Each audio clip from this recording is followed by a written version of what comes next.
reincarnated as a card maker, but my cards are weird. Chapter 1 to 25. There is absolutely no problem with the magic cards I made. Introduction. Original Western fantasy. Why does this summoning card, goblin, wear a black mask? Because it's a ruthless goblin. Then what's the use of it? It can steal your opponent's wallet. Damn it, who ought you to do this? Exclamation mark. You can be creative when making cards, but you can't kill people. Excerpted from the Memoirs of a Victim. Volume 1, Tales of Demon Academy, 001. There must be something seriously wrong with this card. Ding-a-ling ding-a-ling, with a pleasant bell ringing. The slightly old store door was pushed open. The grocery store is in a classic style, but every part bears traces of the owner's careful maintenance. The simple layout divides the store into several areas. In addition to the counter, there are a few neat shelves. The orange-red sunset took advantage of the unique cool breeze of autumn evening on the kingdom's border and penetrated into the store, dyeing the warm-toned wooden decoration with a thin layer of color. The person who came was a girl. She was wearing a silver-white military uniform, but it was different from the regular military uniform. It was more like a reserve force and a student style. The clothes did not hide the girl's exquisite body. Her long cyan hair fell behind her shoulders. Her temperament was elegant and noble. Behind the counter, Dickon was lazily leaning on his chair. He has delicate facial features like an elf, but his eyes are a little cold. He supported his chin with one hand and held a red apple in the other hand, staring at the apple in a daze. The girl went straight to the counter, reached out and knocked on the table, trying to attract Dickon's attention. Dickon frowned slightly and raised his head. Soon, his eyes were attracted by the girl's clear blue eyes, as clear as gems, and her lips as pink and delicate as cherries. He couldn't help but keep his eyes on her face for a little longer. Okay, forgive you for interrupting my thinking about life. Dickon sat upright and asked with a businesslike smile, do you need to buy anything? The girl Thresia looked at the shop twice with some hesitation and looked at Dickon. Are you the owner of this grocery store? Help look after the store. Is this card sold in your store? Thresia took out a magic card and placed it in front of Dickon. It is a first-level goblin summoning card. As the easiest summoning card to make, it is generally very cheap. Due to its extremely weak attributes and effects, few people use goblin system decks. However, Dickon recognized this magic card at a glance, and it was indeed made by him. The goblins on the card have distinctive attire. It was seen wearing a black mask on its head and holding a strange weapon similar to a firecracker in its hand. We sold it. Is there something wrong with it? It's not faulty, but its problem is serious. Thresia became a little excited for a moment. Do you know that the entire magic card system of the Royal Capital Heavenlet Magic Academy has been disrupted by this card? Is there such a thing? Dickon raised his eyebrows and looked at Thresia in confusion. He did mass-produce a batch of banded goblin cards some time ago, and then sold them to a traveling merchant. I didn't expect this card to cause such a big response.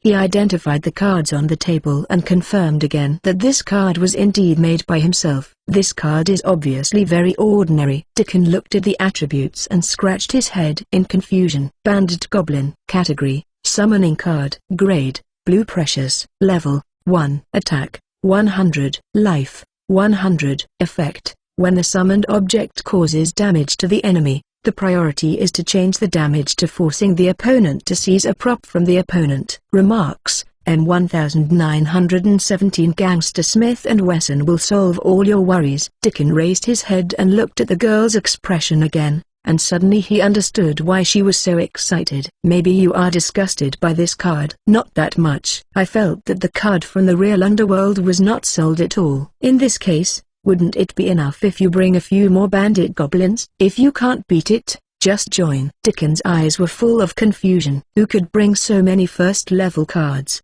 And do you know how much a bandit goblin costs in the capital right now? Thresia was a little crazy. This clerk looked like a layman and didn't understand magic cards at all. This card doesn't mean it's stable, unrestrained, and invincible. It is a pure disgusting person. And whatever you grab depends on your luck. If you are unlucky, you may only grab the candy in the opponent's pocket, but if you are lucky, you may directly grab the entire card slot of the opponent. Bringing more of this first-level card will waste card slots. If you don't bring the bandit goblin, it will lack a deterrent effect, and you may be disgusted by your opponent. What is this called? This is called involution. What should we do? Do you have a matching goblin system deck? Dickon. It really does. If someone is willing to buy his card, he will naturally not refuse, not to mention that the girl has chased him all the way from the academy in the royal capital to this remote town. Dickon opened the counter, took out a card book, spread it out on the table, flipped to the end, and found a second-level card he had recently made. Goblin Sheriff. I recommend you buy this one. Sheriff? The same weird painting style is obviously created by the same genius as the Ruthless Goblin. Theresia was puzzled. Although this card was level 2, wouldn't the sheriff and the gangster conflict? Without saying anything, Dickon directly pulled out the card and handed it to her, asking her to identify it herself. Goblin Sheriff. Category: Summoning card. Grade: Purple Rare. Level: 2. Attack 200. Life 200. Effect: When there is a bandit goblin around, the summoned object will gain the effect of the bandit goblin, and 2 additional bandit goblins will be summoned. Remarks: The sheriff is just my part-time job. The gangster is my true job. What the hell kind of effect is this? Theresia looked at the effect of the card and was stunned for a long time, without any burden of being a beauty idol. Let's not talk about whether this card is a supermodel. If 4 ruthless goblins suddenly rushed toward her, her choice would be to turn around and run away. I bought it. How much did it cost? She came to her senses and said quickly to Dickon. At least this hell card cannot fall into the hands of others. Actually, I don't know much about prices in the royal capital. You can make an offer. Dickon now regrets selling those bandit goblins to the traveling merchant for 100 coins each. Although he didn't know the exact price of that card in the capital, it was definitely higher than he imagined. Theresia thought for a long time and then asked tentatively, how about 60 gold coins? WTF? Dickon almost lost his seat and fell off the chair. 1 gold coin equals 1,000 mints. 20 gold coins are enough for a family in a border town like his to survive for a year. Theresia observed Dickon's appearance. Although Dickon seemed to be a person who did not understand the market, she was unwilling to deceive him. There must be a legendary card maker hiding in this small shop. She also needs more help from the producer. Theresia bit her lip. This card will definitely be sold more expensively in the capital, but I don't have much money with me, so I have to leave some money for traveling back to the capital. If it's not enough, I can use magic cards to make up the difference with you. Although she still wanted to buy a 3rd level or even 4th level card, she knew that she would definitely not be able to afford it now. Fine. Seeing that she must be quite sincere, Dickon took out the account book and wrote on it without saying anything. Theresia also decisively took out a bag of gold coins from the bag on her waist and handed it to Dickon. By the way, can you let me see what the 3rd level cards you have here look like? Theresia was very curious about how weird the 3rd level cards produced by this store would be. Even though she couldn't afford it, she wanted to see it first. We don't have 3rd level cards for sale here. Chapter 2. How could be? Because I can't make a 3rd level magic card yet. Theresia, did you make these cards? Volume 1, Tales of Demon Academy. 002. Dickon decides to make a fortune. Theresia blinked her eyes. Her mouth almost looked like a small round hole. How old are you? 15. Dickon replied calmly. This surprised Theresia even more. Dickon was 1 year younger than her. Although the 15-year-old second-level magic card maker is very common in Hewlett Magic Academy, it can even be said that he is only of average level. However, most of the new producers at Heavenlit Magic Academy can only make white normal quality cards. Card quality largely reflects the strength and value of the card as well as the skill level of the maker. If a new producer can produce blue precious magic cards, they often have extraordinary talents, and the batch of ruthless bandit goblins produced by Dickon are all blue and of precious quality. It's as if blue is the lower limit of his level. The price of purple rare quality cards has begun to change qualitatively, and ordinary people cannot afford them. This is also the reason why Goblin Sheriff can wipe out Theresia's budget with just 1 card. For nobles and powerful men with strong financial resources, purple quality cards are often the core cards that form their own system. The next level up, orange epic quality, is the highest level card that people can see in their minds. For most people, it is more like a distant symbol, and symbol like border cities, it may be difficult to see traces of epic card holders all year round. Even many teachers at Heavenlit Magic Academy have never owned epic cards. The most advanced, Red Legend, almost only exists in Legends, and many people are not sure whether this card really exists in the world. A 15-year-old second-level producer who can produce purple rare quality is completely different from a 15-year-old second-level producer. Often only those makers who have reached the 4th and 5th levels and then go back to make 1st and 2nd level cards can hope to make rare quality cards. There is no doubt that Dukan is a true genius, and the cards made by Dukan are, how should I put it, very strange. It is easy to disrupt the entire environment. He must have unique production methods and techniques to create these outrageous cards. Thresia swallowed her saliva and asked tentatively, by the way, do you still sell spell cards? I want you to make them. The spell cards I made. Basically all have been sold. People in the town like the spell cards I made, but when I looked for them, I remembered there were too many. After saying that, Dickon rummaged through the card book and soon found a blue quality card and handed it to Thresia. Hydrogen Explosion. Category, Spell Card. Grade, Blue Precious. Level, 2. Effect, causes violent explosion damage, not affected by the caster's magic attribute. Note, Patrick's star is art. The damage of this card is probably slightly higher than that of 3rd level fire magic. The disadvantage is that the mana consumption is slightly higher than that of ordinary 2nd level spell cards, and the casting time is longer. Dickon introduced. That's wrong. This doesn't comply with the principle of spell cards. It's outrageous enough that a 2nd level spell can cause 3rd level damage. Why is it not affected by the magic attribute of the caster? Generally speaking, the damage caused by a spell card is a certain percentage multiplied by the caster's magic attribute. It's called science? After wondering for a long time, Thresia asked again, then the production of this card must be very complicated, right? It's very simple.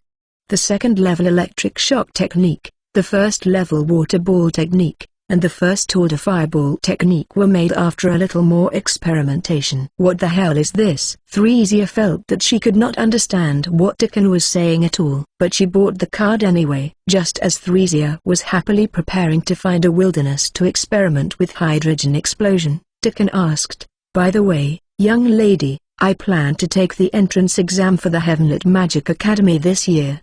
How much does it cost to hire you to escort me to the royal capital? Dickon's teacher said that if he wanted to make better cards, he should go to the big cities. I happened to meet a student from Heavenlit College. It would be great if I could go with her. Do you need to hire an escort? After all, I'm only the 2nd level, and I'm still a civilian. The magic cards in this world are similar to encapsulating props and skills in cards, which is a means of combat. Playing cards is extremely dangerous. As much as possible, Dickon didn't want to fight or kill, he just wanted to write and draw. Of course, if someone must disturb his peace, that's a different matter. After all, he has never lost to anyone. Thresia was stunned for a moment, then smiled and extended her hand to Dickon. I won't charge you. Let's be friends. She knew that Dickon had a bright future. He might become a master of card making in the future after arriving in the royal capital. Then he would have to wait in line for a long time to make cards from him. If you want to make friends, you have to make them now. Good. Dukan also held Thresia's hand. So soft. Although Dukan knew that the free ones were the most expensive, he admired Teresa's vision. Respect me a little more and I'll help you make better cards. Dickon's 3 favorite things are collecting money, painting, and being respected by others. After making an appointment with Teresa for a departure time tomorrow morning, the two chatted for a while, and Teresa left the shop. Dickon leaned back on his chair, holding a cup of grapefruit tea and humming a tune leisurely. Never was a cloudy day. It has been 15 years since he was reincarnated into this world. He has not encountered any crisis since he was a child, and he has not awakened any system. The world is quite peaceful, except for a few natural disasters. His kingdom has a harmonious relationship with its neighboring countries, and he spends his days visiting small shops on the border very comfortably. But since money is so easy to make, why not go to the capital and work hard for a few years to make a fortune? Duckin's life goal is simple. He simply loves making magic cards. My dream is to make the most beautiful wife card. Ah no, a red legendary quality card. The thought of being able to live happily ever after in the future makes girls flock to each other. Cozy, so cozy. Pygmalion never deceived me. The only thing that made Dickon a little unhappy was that the traveling merchant actually bought those ruthless goblins from him for 100 coins each. It is said that this card has increased to more than 2 gold coins in the royal capital. At that time, the profiteer told him, "This card is very ordinary, just a little better than the whiteboard goblin." His teacher also often said, "What kind of garbage are the magic cards you make?" So Dickon really believed it at that time. The more I think about it, the angrier I get. How dare you trick such an innocent and kind-hearted young man? Teresa is still sincere and upright. In order not to ruin his good mood, Dickon decided to think of happy things. He couldn't help but take out a magic card, but the moment this card appeared in the store, it seemed as if the whole cabin lit up. There were faint ripples on the card surface, exuding layers of dense orange. Fortunately, I didn't sell this card to that black-hearted businessman. This is the only time I made an epic card. Dickon smiled proudly, admiring his handiwork. Volume 1, Tales of Demon Academy, 003. Dickon embarks on a journey. The fallen leaves are falling, and the land in the Karen border territory begins to be covered with a dark golden coat. At this time, there was still 1 month left before the start of school, and Dickon and Theresia set off from the border area. It takes about a week to travel to the royal capital by carriage. In fact, all you need to do is arrive in time for the entrance exam 2 weeks before the start of school.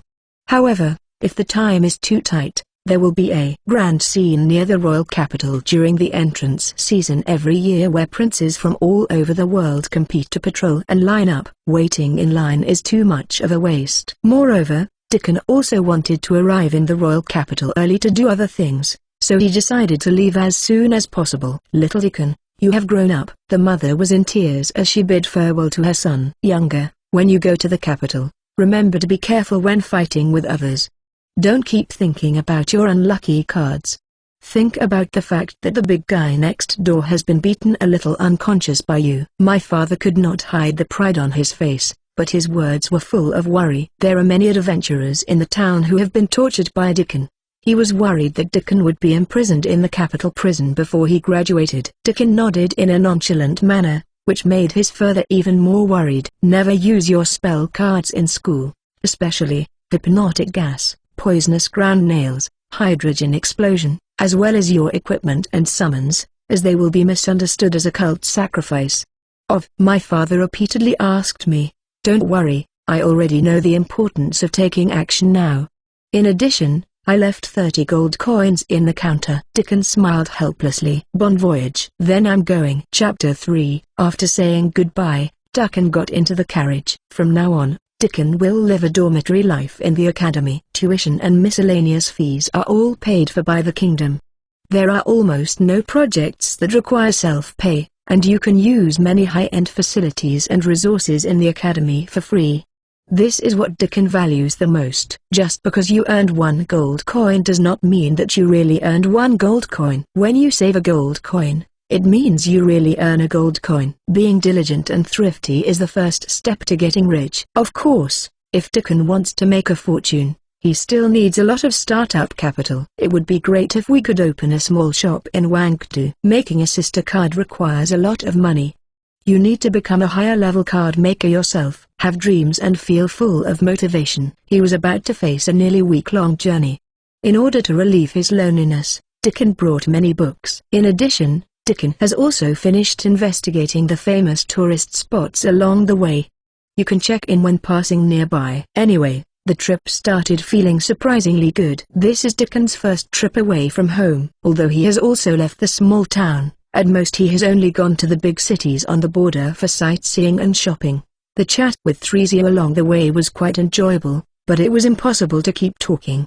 Most of the time, they each stared blankly at the scenery outside the window, and strange and beautiful scenery came into view one by one. "Everything is fresh." This sentence represents Dickon's journey. Even if nothing happens for a week, you probably won't be bored. Who says that you must encounter incidents such as monster attacks, bandit sieges, and heroes saving beauties during your journey? Simple is the best. After all, the security of this kingdom is very good, and the above situation will basically not happen. When they first started riding together, they were probably a bit polite or unfamiliar, and neither of them described their personal situations in detail. However, they were similar in age and had cheerful personalities. After living together for 5 days, Theresia also became familiar with Dukan, and naturally her guard was lifted and she happily chatted about her family. Theresia is a young lady from the Earl's family. Her parents have passed away and her family is on the verge of decline. Now she is working hard to revitalize the family. But Dukan doesn't have so many worries. Their family does not rely on farming to make a living, so even if there are occasional natural disasters, they can still save a little money. Life is not that rich, but it is enough to be self-sufficient and have enough food and clothing. The lords of Kuran border territory are also very good.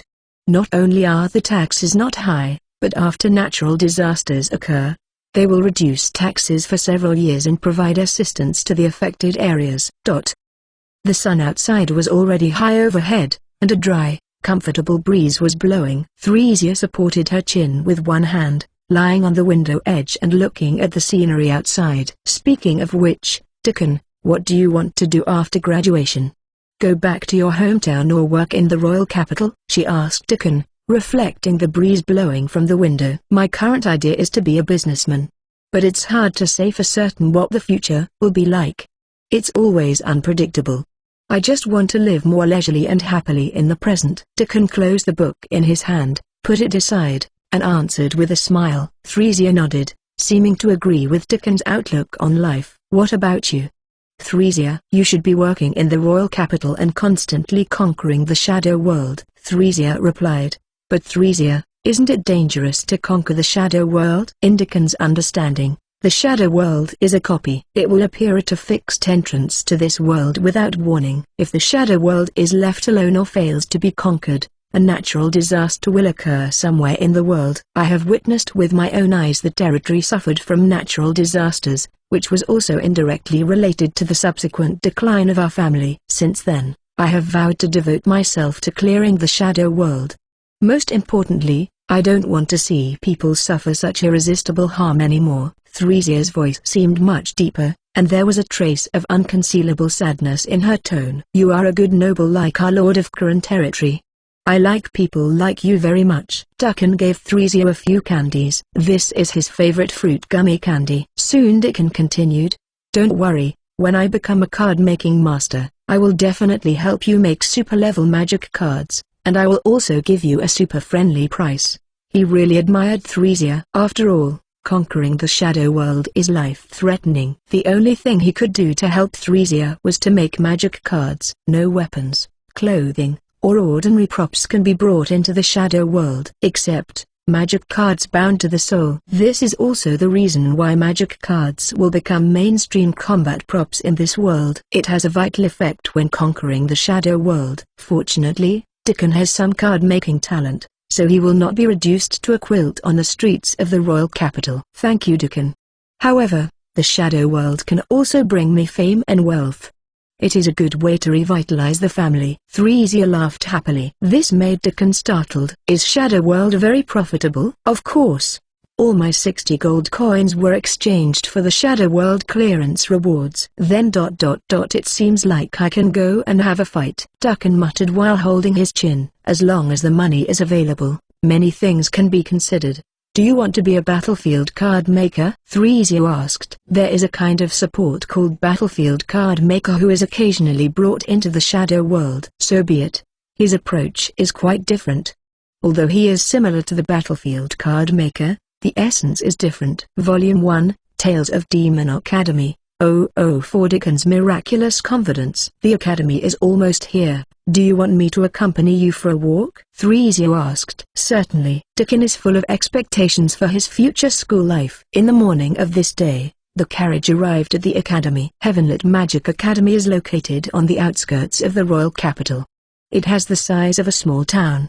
Calling it an academy seems to underestimate it. Sparasi. What's the meaning? Theresia found out Dukan always said some strange words sometimes. Fuso dialect, an ancient language. Dukan fooled. Now Dukan and Theresia are at the main entrance on the north side of the school. After Theresia showed her student ID card, Deacon followed her into the campus and looked around again. The campus was really vast. A huge pond, fountain and flowerbeds extend from the entrance to the school building. Deacon nodded frequently, feeling very satisfied. Before arriving at the academy, Deacon had already moved all his luggage from the carriage and stored it in a hotel near the academy. He didn't bring much clothing or daily necessities, and the main space was taken up by his card-making tools. From here, you have to walk around the campus, passing countless antique and magnificent buildings along the way. This area of buildings is the school district of the Alchemy Academy, and your entrance exam will be held in this main building. Theresia pointed at a giant building with a strange style in front of her. Hewlett Magic Academy is divided into 4 branches. These 4 branches are Summoning Academy, Mage Academy, Knight Academy and Alchemy Academy. The first 3 departments correspond to 3 common combat systems. Of course, some people with extraordinary talents can also find a unique path. The Alchemy Academy includes majors such as potion making and magic card making. With your level, it must be easy to pass the Alchemy Academy exam. Theresia's nose seemed to be turned up as she thrust herself into her waist. Although it was not her exam, Xiao Deacon was brought back from the border. She is very proud of this friend. Yeah, but I want to take the exam for the Knights Academy. Deacon also said quite proudly. You must be able to ... Teresa suddenly realized something was wrong in the middle of her response. The House of Knights? Don't you insist that you are a magic card maker who doesn't like to fight? Deacon, have you read the admissions brochure carefully? Theresia held Deacon's shoulders and looked at him seriously and asked. Although she knew that Deacon had extraordinary abilities, talent was not meant to be wasted like this. If he fails the exam, even if Deacon figures it out by then, he will have no choice but to take the exam for the Alchemy Academy next year. Theresia doesn't want to see Deacon waste a precious year. Deacon nodded. The Knights Academy has a course structure with the minimum required courses and maximum freedom, and I can also enjoy the resources I need. Besides, the courses in the Alchemy Academy ... are not the same as my path, and it won't be of much use if I learn them. Besides, I don't want any exclusive tutor. Although the Mage Academy and the Summoning Academy are okay, I'm not good at the magic test at all, and I haven't prepared for the Summoning Academy exam questions. Deacon had carefully studied the curriculum structure at Hewlett College. Except for the Mage Academy and the Summoning Academy, which he had a high probability of failing, the Knight Academy and the Alchemy Academy were exams he was sure he could pass. The purpose of the Knights College is to teach students in accordance with their aptitude and put practical skills first, so the courses have a high degree of freedom. Moreover, there are many stupid warriors in the Knights Academy who are unwilling to even take basic magic classes, Shadow World information and other courses. The Knights Academy cannot force them. As long as the students can obtain enough practical credits in the Shadow World, they can successfully enter the higher education. Chapter 4. This is also a compromise for fools. In comparison, the Alchemy Institute pays great attention to basics and academics. After all, students at the Alchemy Academy basically don't have to explore the Shadow World in person. Therefore, the academic courses of the Alchemy Institute will arrange a very heavy course load. Theresia was thoughtful. She probably understood what Deacon was thinking. Indeed, a genius like Deacon might not want to be held up by a tedious course. He wants to be a free Peter Pan who skips classes. But the biggest problem: can Deacon pass the exam for the House of Knights? The entrance exams for the Knights Academy are often very difficult. It just depends on whether the candidates can pass it. Are you actually a very powerful fighter or something? Theresia squeezed Deacon's arms, as if to confirm whether he had the physique of a warrior. No, I'm not good at frontal combat at all, Deacon replied, shaking his head. However, Theresia controlled the strength of the massage very well. If possible, he hoped Theresia could give him a full-body massage. Then how do you pass the exam for the Knights Academy? Theresia looked at Deacon with some concern. It shouldn't be a problem to knock down the examiner, Deacon said calmly. Historically, most of the actual combat exercises of the Knights Academy involved fighting against examiners who were in a restricted state. As long as the examiners could be killed, the entrance examination was basically stable. Put it down? Under some test questions, senior students can't beat the examiners. Moreover, Do you know the new test restrictions imposed by the Knights Academy in recent years? Of course I know that in the Knight Academy entrance exam, candidates can only use one summoning or spell card at most, and there is no limit on equipment cards. Of course, Dukan saw these terms. This rule is precisely to prevent some candidates who do not have the qualifications to be a warrior from taking the exam for the Knights Academy. However, it is often summoners or magicians who have such thoughts. There are all kinds of weird motives, such as I want to challenge the hell difficulty, let you see the power of the melee master, I am King Yu, I am covered with plate armor, you and my summons will fight slowly, etc. Wait. Unless you have outstanding skills, it will be difficult to pass the mage and summoner system. However, those who can force their way through are talented people.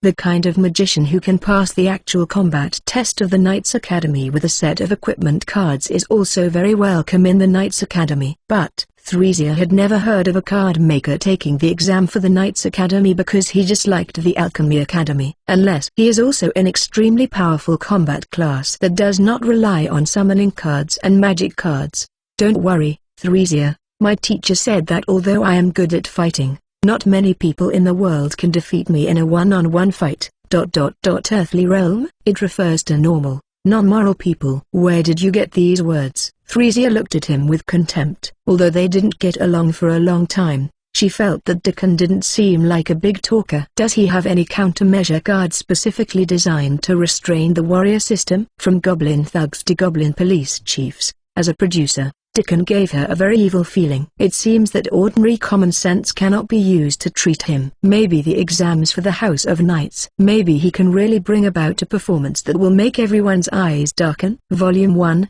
Tales of Demon Academy, 005. Dukan gains attention. The day of the entrance exam and ability test. The total number of candidates who passed the preliminary examination from the 4 branches was over 1,000. The initial test was a simple attribute test and a written test. Dukan's attribute test results were somewhat unsatisfactory, but he still passed successfully. The Knights College has about 500 students who have passed the preliminary examination this year, the largest number among the 4 colleges. It is easy for civilians to produce warriors. After all, warriors are the profession least dependent on expensive magic cards. However, based on previous years' experience, the passing rate will still be the lowest among the 4 colleges, because the exam questions for the Knights Academy are all about actual combat. Hunlit Magic Academy, the main building of the Knights Academy. Dukan arrived at the examination room on the 7th floor early and waited at the examinee seat. In the center of the venue are several giant magical instruments. The light shines on the magic equipment, reflecting blurred and magnificent rays of light. These giant magical instruments are tens of meters long and are made of mithril and magic crystal. They look extremely spectacular, but they also give off an icy aura. It is one of the highest masterpieces of magic engineering in recent years, the artificial shadow world launcher. For this exam, the man-made photography world will be launched to provide candidates with a practical practice. Compared to most of the other candidates who were anxious or whispering among themselves, Dukan seemed very calm. He held his chin and frowned slightly, looking at the magic equipment in the distance. Hey, what are you looking at? Because Dukan is very good looking, people will come to talk to him from time to time even if he is dressed in ordinary clothes. I wonder how this thing was made. Haha, don't think about it. Is this something we Knight Academy candidates should worry about? Dukan nodded and ignored the examinee next to him. It is indeed not something that warriors should worry about. But as a scholar, Dukan was interested in it. Boom, boom. As if it was done deliberately, heavy footsteps sounded in the venue, which made the originally noisy examination room quiet for an instant. The candidates' eyes gradually converged in one direction. A figure in a dark brown military uniform walked out from the inside of the venue. At this time, it seemed that the only sound on the 7th floor was his footsteps. As the footsteps got closer and closer, the candidates finally saw clearly that the person coming was a middle-aged man with sharp eyebrows and eagle eyes, and a serious expression. There is a terrifying scar next to his right eye, but it doesn't seem to detract from his image, it just makes him more majestic. He stopped and stood in front of the examination waiting area. I am your examiner, Arnold Serlit. And I am also the professor and vice president of the Knights Academy," Arnold said while scanning all the candidates. "The topic of this exam is survivability. In most cases, if you follow the correct path in the shadow world and advance the main line, you will not be defeated by enemies whose class far exceeds yours. However, if there is an accident or mistake along the way, you are likely to encounter an enemy strong enough to kill you instantly. Then at this time, escape will become the key to the rescue mission. No matter what happens, if you wait until the time limit of the shadow world ends, you can still be transported out of the shadow world alive." Arnold paused suddenly, his eyes becoming sharp. "Just last year, a deplorable accident occurred at Heavenlit Academy. A level 4 shadow world pass failed and 3 students were lost. The fundamental reason is precisely because a certain Knight Academy student in the team is too conceited and lacks actual ability. So this year, we will pay special attention to the candidates' qualifications as warriors." Having said this, Arnold seemed to be paying special attention to certain candidates in the waiting area. Dukan felt like he was among them. Could it be that after seeing my preliminary test results, they paid special attention to me, an alternative candidate? But there is nothing to be afraid of. The examinations of the Knights Academy have always been fair and impartial, and all candidates are treated equally. Dukan rubbed his head and thought, the exams will be conducted in batches, each session is half an hour long, and the exams will be entered according to batches. Each examinee's shadow world is independent. Your enemy will be a random examiner or the projection of an examiner. Of course, the examiner's attributes will be subject to strict standards. This artificial shadow world launcher can carry up to 100 small shadow worlds at the same time, so candidates number 1 to 100 will be the first batch to complete the exam, and so on. After briefly introducing the examination process, Arnold embedded a crystal into the console behind him. Then, several seemingly illusory doors appeared in front of the huge magic equipment. "This is the door to the void that enters the shadow world." Arnold left the Venya Hall without staying too long, and other examiners began to guide the candidates into the world of shadows. Dukan looked at his exam number, 404. "It seems we have to wait until the 5th batch. It's a pity that I can't watch other candidates' battles in the examination room, so these 2 hours are a bit difficult." The entrance examination of the Knights Academy can be observed from the outside, because the images in the artificial shadow world will be transmitted to the central control room of the Alchemy Institute. In order to make money and promote the school, the Alchemy Institute will broadcast it. In the conference room, a group of professors from the Knights Academy watched the battle in the shadow world. In the picture they saw, the camera almost entirely focused on a red-haired girl. Unlike other candidates who were running away and hiding, she was actually confronting the 4th-level examiner, and the fight was back and forth. "Arnold, what do you think of this year's candidates?" the dean sitting at the head asked abruptly. "There are a few good ones, especially this red-haired girl, Cornelia." Arnold on the side seemed to have thought of something and paused. "But there is also one that is too much." "Why is it too much?" The dean blinked, looked away from the light screen, looked at Arnold with interest and asked. Arnold sighed, feeling quite helpless. "I remember his name is Dukan, and he got perfect marks in the written test. However, in the attribute test results, in addition to extremely high spirit, his strength, magic power, and physical strength are very poor. It is completely impossible to tell that he has the qualifications of a warrior. He barely even has the qualifications to become a summoner." Chapter 5. "But his overall attributes still meet the standards, don't they?" The dean stroked his stubble and seemed to find it very interesting. This made Arnold's frown deepen. "I have long said that our Knight Academy should set a threshold of strength or physical strength for new students. It is you who have always insisted on leaving some possibilities for alternative warriors." After hearing what Professor Arnold said, the dean was not angry, but with a faint smile on his face, he asked, "Then let's take a bet on whether this kid can pass the exam." "I want him to pass the exam last time. The bottle of wine Marquis Lind gave you, ... If I win, the admissions to the Knights Academy will have to add the threshold I mentioned in the future. Is that okay?" "Can." After hearing the dean's promise, Arnold stood up and walked straight out of the conference room. "What are you going to do?" "I'll go test him myself."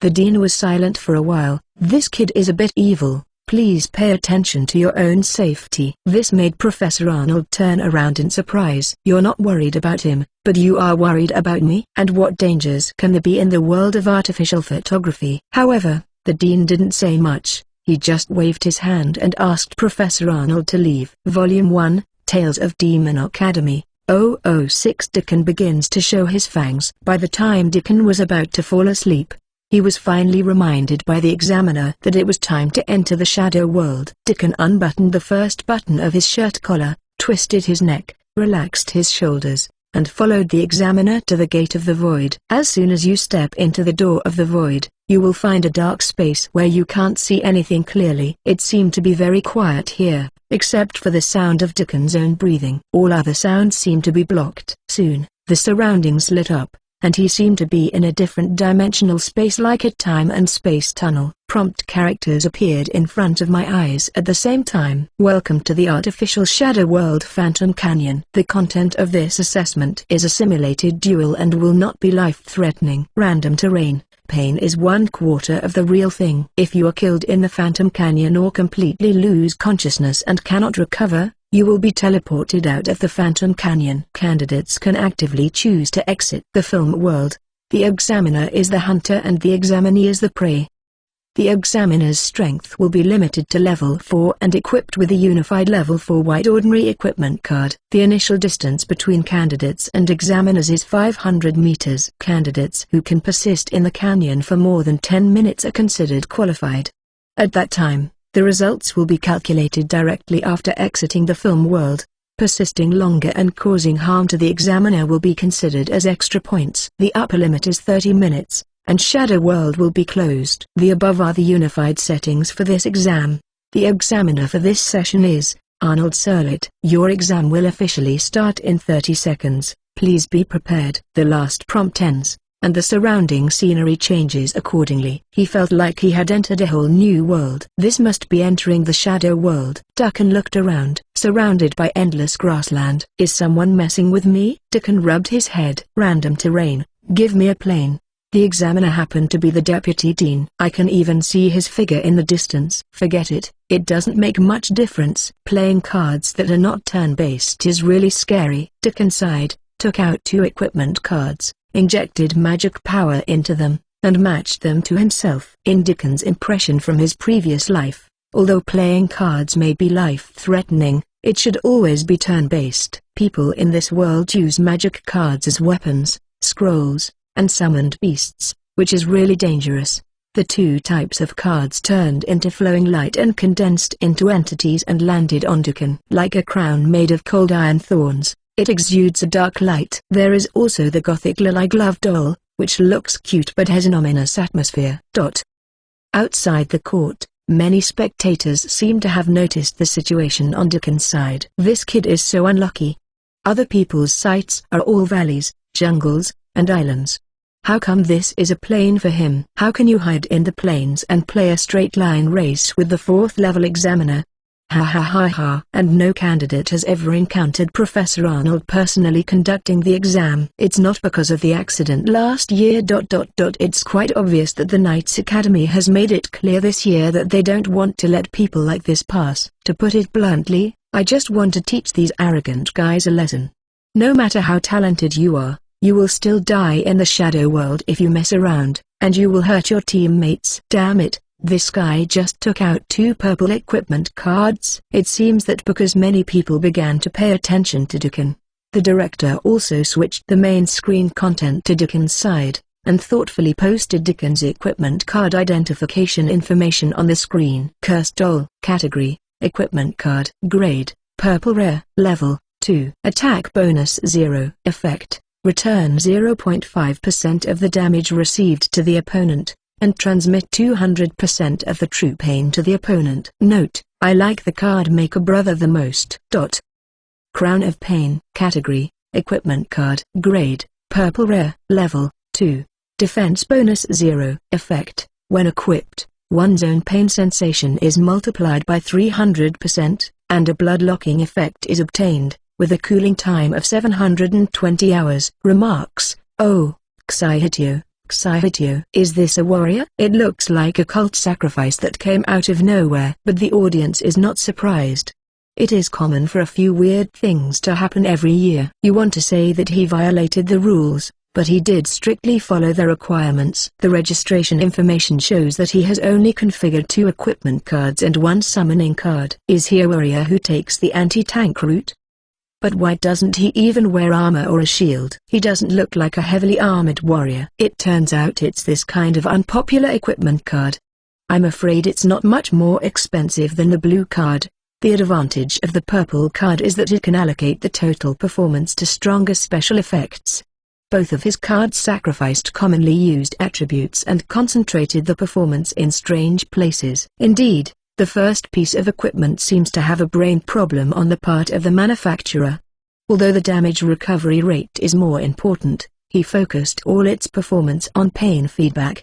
The blood-locking effect of the second piece of equipment is extremely useful, but the cooldown is too long and the negative effects are too serious. Who wants to wear something with 3 times the pain and have the blood-locking effect? I'm afraid it's still before being hit by the blood lock. I had already fainted from the pain, and a piece of jewelry didn't even have any defense bonus. Wait a minute, how do you construct a pain attribute entry? Do any of you know how to do it? Several students from the Alchemy Institute were analyzing. But if you look at the combination of these 2 pieces of equipment, it can give 6 times the pain to the opponent in actual combat.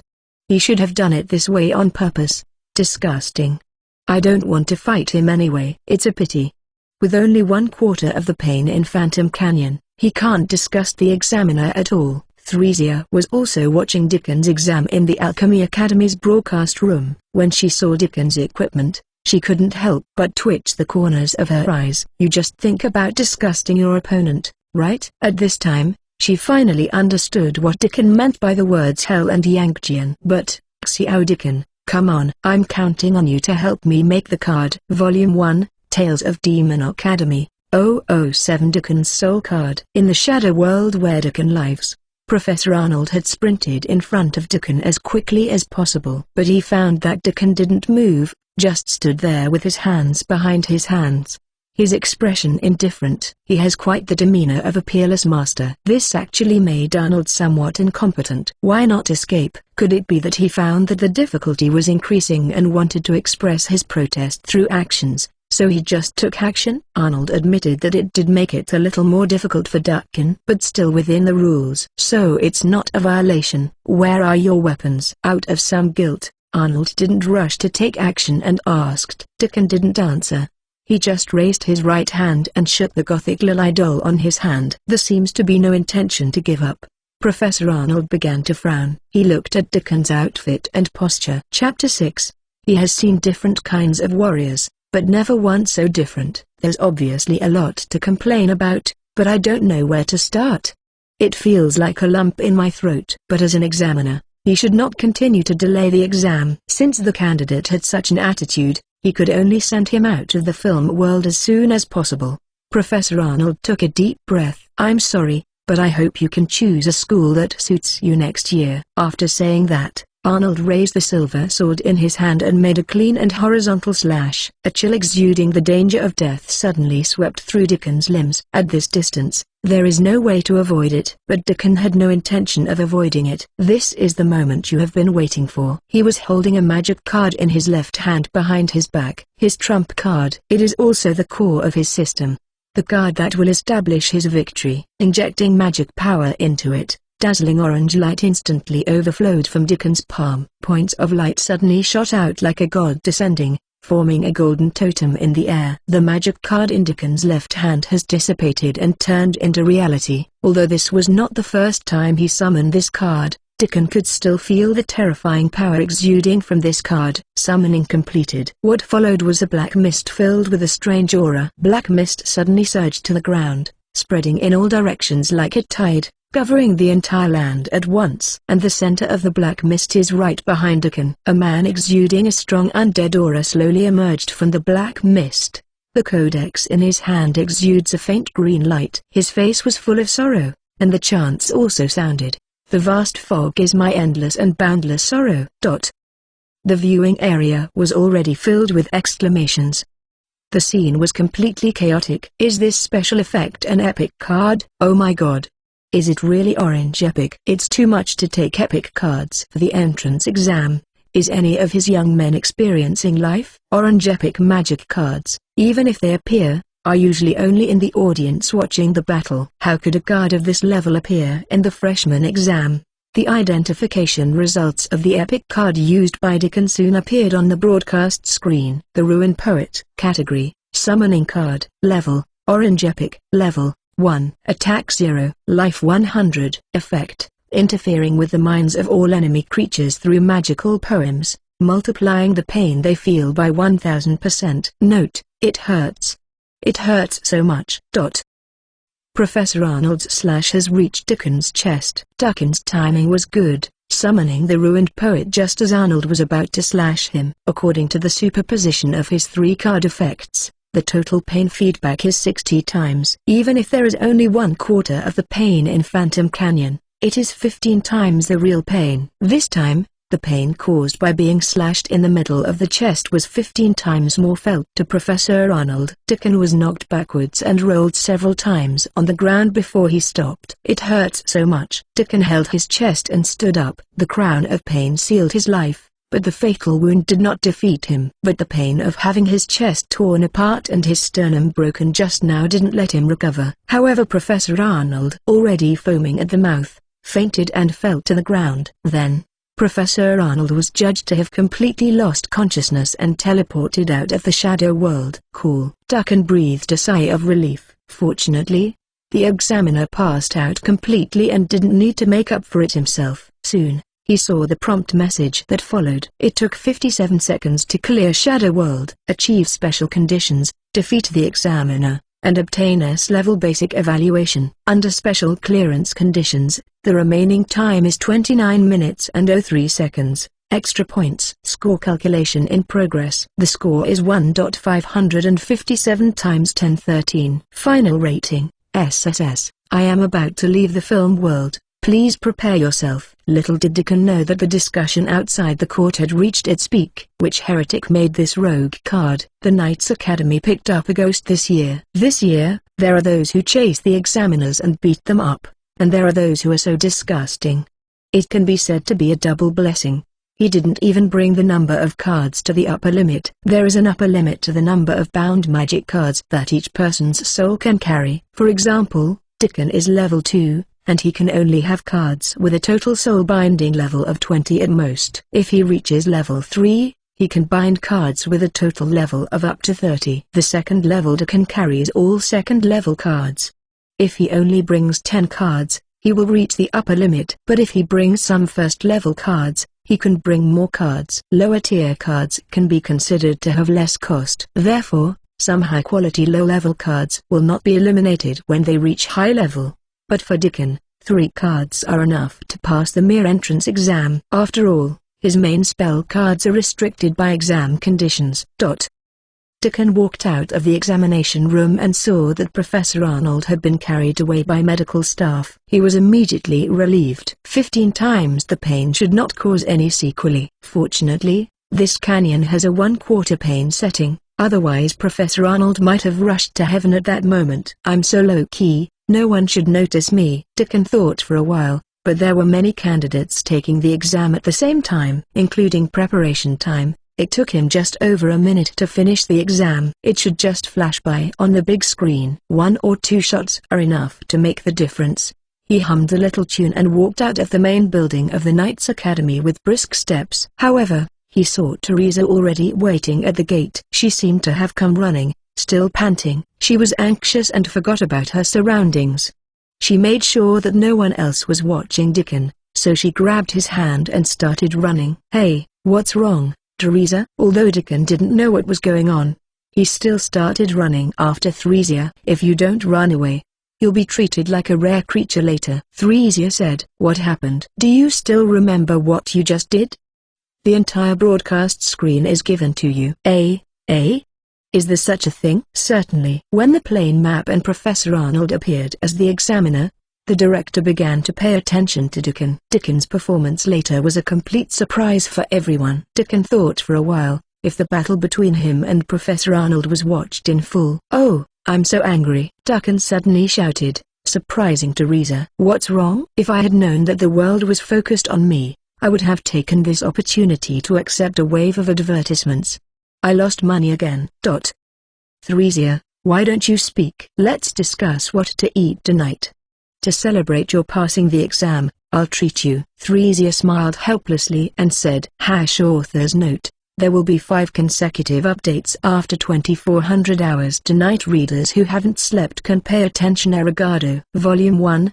The Tales of Demon Academy. 008. A Pleasant Day in Dukan. Chapter 7. The day the admission assessment results are announced. When Dukan woke up in the morning, he didn't go to breakfast first thing. After washing up, he opened the curtains and soaked up the first ray of sunshine in the morning. He stretched out his hands forward, keeping the angle of his wrists at a right angle of 90 degrees. Palms face forward and elbows are flat. Next, bend your fingers down one by one starting from your little finger. 1, 2, 3, 4, 5. Alright. Then stretch your fingers one by one. As a magic card maker, drawing card faces is one of the basic skills. It is important to maintain flexibility in your fingers in order to draw a better-looking wife in the future. Arno, a higher-level card surface.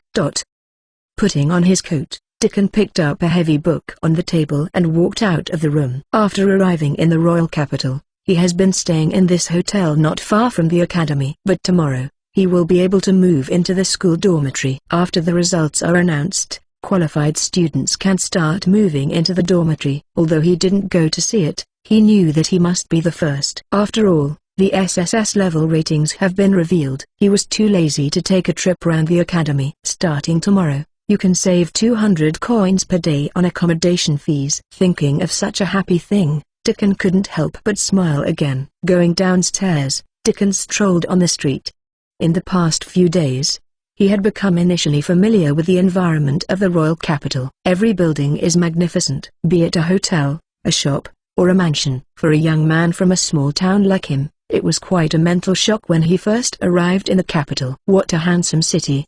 But the prices are really high. People who have always lived in big cities may have different perceptions. Dukan thought. He came to a bakery recommended by Theresia, bought breakfast for today, and then continued walking on the streets of the royal capital with the paper bag in hand. His destination is the Royal Capital Library. The library is not too far from the hotel. Even by walking, you can walk to the library in about 40 minutes. Dukan ate cheese sandwich bread, breathed in the fresh morning air, and walked to the library before he knew it. The square building in front of you covers an area of tens of thousands of square meters, and the whole building shows a classical style. After entering the library, you can see the large reading area behind the counter. The first floor alone is dozens of meters high. In the past few days, Dukan, who is thirsty for knowledge, has become a frequent visitor here. He is very satisfied here. It is indeed the largest library in the kingdom. There were far more books inside than he could see in a border city library. If possible, I really want to live here. After walking straight to the counter and returning the book he borrowed from the library yesterday, Dukan stepped into the reading area. He walked to the books on the principles of magic with ease, squatted down and rummaged through the books on the bookcase. The teacher said that his equipment cards and summoning cards were okay, but his spell cards were still too weak. So Dukan put his focus on researching the production of spell cards. After rummaging around for a while, Dukan found 3 books, sat down at the desk with them and began to read. Principles of Detoxification. Resistance Strategies for Mental Interference Magic. Measures to Prevent Curse Magic. As the saying goes, only if you know yourself and the enemy can you win 100 battles. The morning sunlight streamed in through the window and fell on Dukan's face, who was reading seriously at the desk. Look, that boy is so handsome. He will sit there and read every day these days. She must be a top student who has just taken the exams at Heavenlit College. I just secretly saw that the books on his desk were all about detoxification and curses. He must be a boy with a clear and bright heart. The girls sitting behind the counter were whispering and peeking at Dukan from time to time. Knights of Heavenlit College. Professor Arnold was sitting in his office looking at the rankings with a complicated expression. He pinched his eyebrows. When he saw the name Deacon, he felt that some nerve in his head was a little cramped. The brain is shaking. Arnold also saw the playback recorded by the Alchemy Institute before he knew the tricks of this boy Deacon. And why did I suddenly faint from a feeling of pain that pierced my soul? In any case, Deacon passed the exam with absolute first place. But Deacon doesn't look like a warrior. Even alternative warriors are normal compared to him. This guy is totally a cult priest. What went wrong? He couldn't help but wonder if there was something wrong with his understanding of warriors. Or is this new student too evil? Or maybe the world is too crazy. Entrance examination results announcement office. Are you sure it's not a glitch in the human shadow world? No glitches. I suggest you watch the replay of the 5th round of the Knights Academy exam. It's absolutely wonderful. Is he the cult priest who brought down the professor? Many students gathered around the corner where the test results were announced, chattering. Even if they are not candidates, there are still many old students gathered around to join in the fun. There were especially many students watching on the side of the Knights Courtyard. Just because the first place score is really weird. The rankings and ratings are clearly printed on the bulletin board. First place Deacon scored 1.557 times 1013 and evaluated SSS. Second place Cornelia scored 199,563 and rated SSS. Third place Gavin Brister scored 22,367 and rated S. Not far away, a red-haired girl looked up at her results. Her face was expressionless, but her fists clenched and made a clicking sound. This made the people around her involuntarily keep a distance from her, staring at her fist with lingering fear. Although she is petite, she exudes a terrifying aura like a beast. If you accidentally get hit by this fist, might die. Can. Her pupils were clear and bright, and her long eyelashes trembled slightly. The lips, as thin as rose petals, opened and closed gently, and read out these two words with great difficulty. Many people around her recognized her as the Valkyrie who was another oddity in the Knights Academy exam, chasing after the examiner.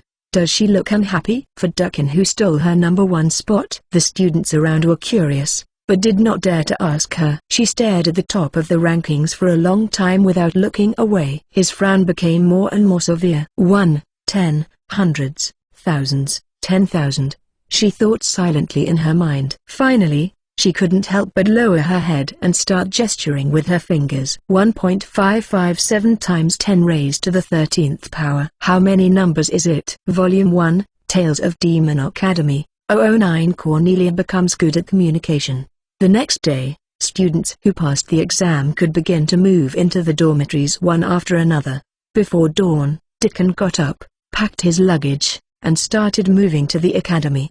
He didn't want to wait in a long line. While everyone is still sleeping in, go and finish decorating the dormitory early. After collecting his student ID card and school uniform at the Knights College Service Building, Deacon went directly to the dormitory building.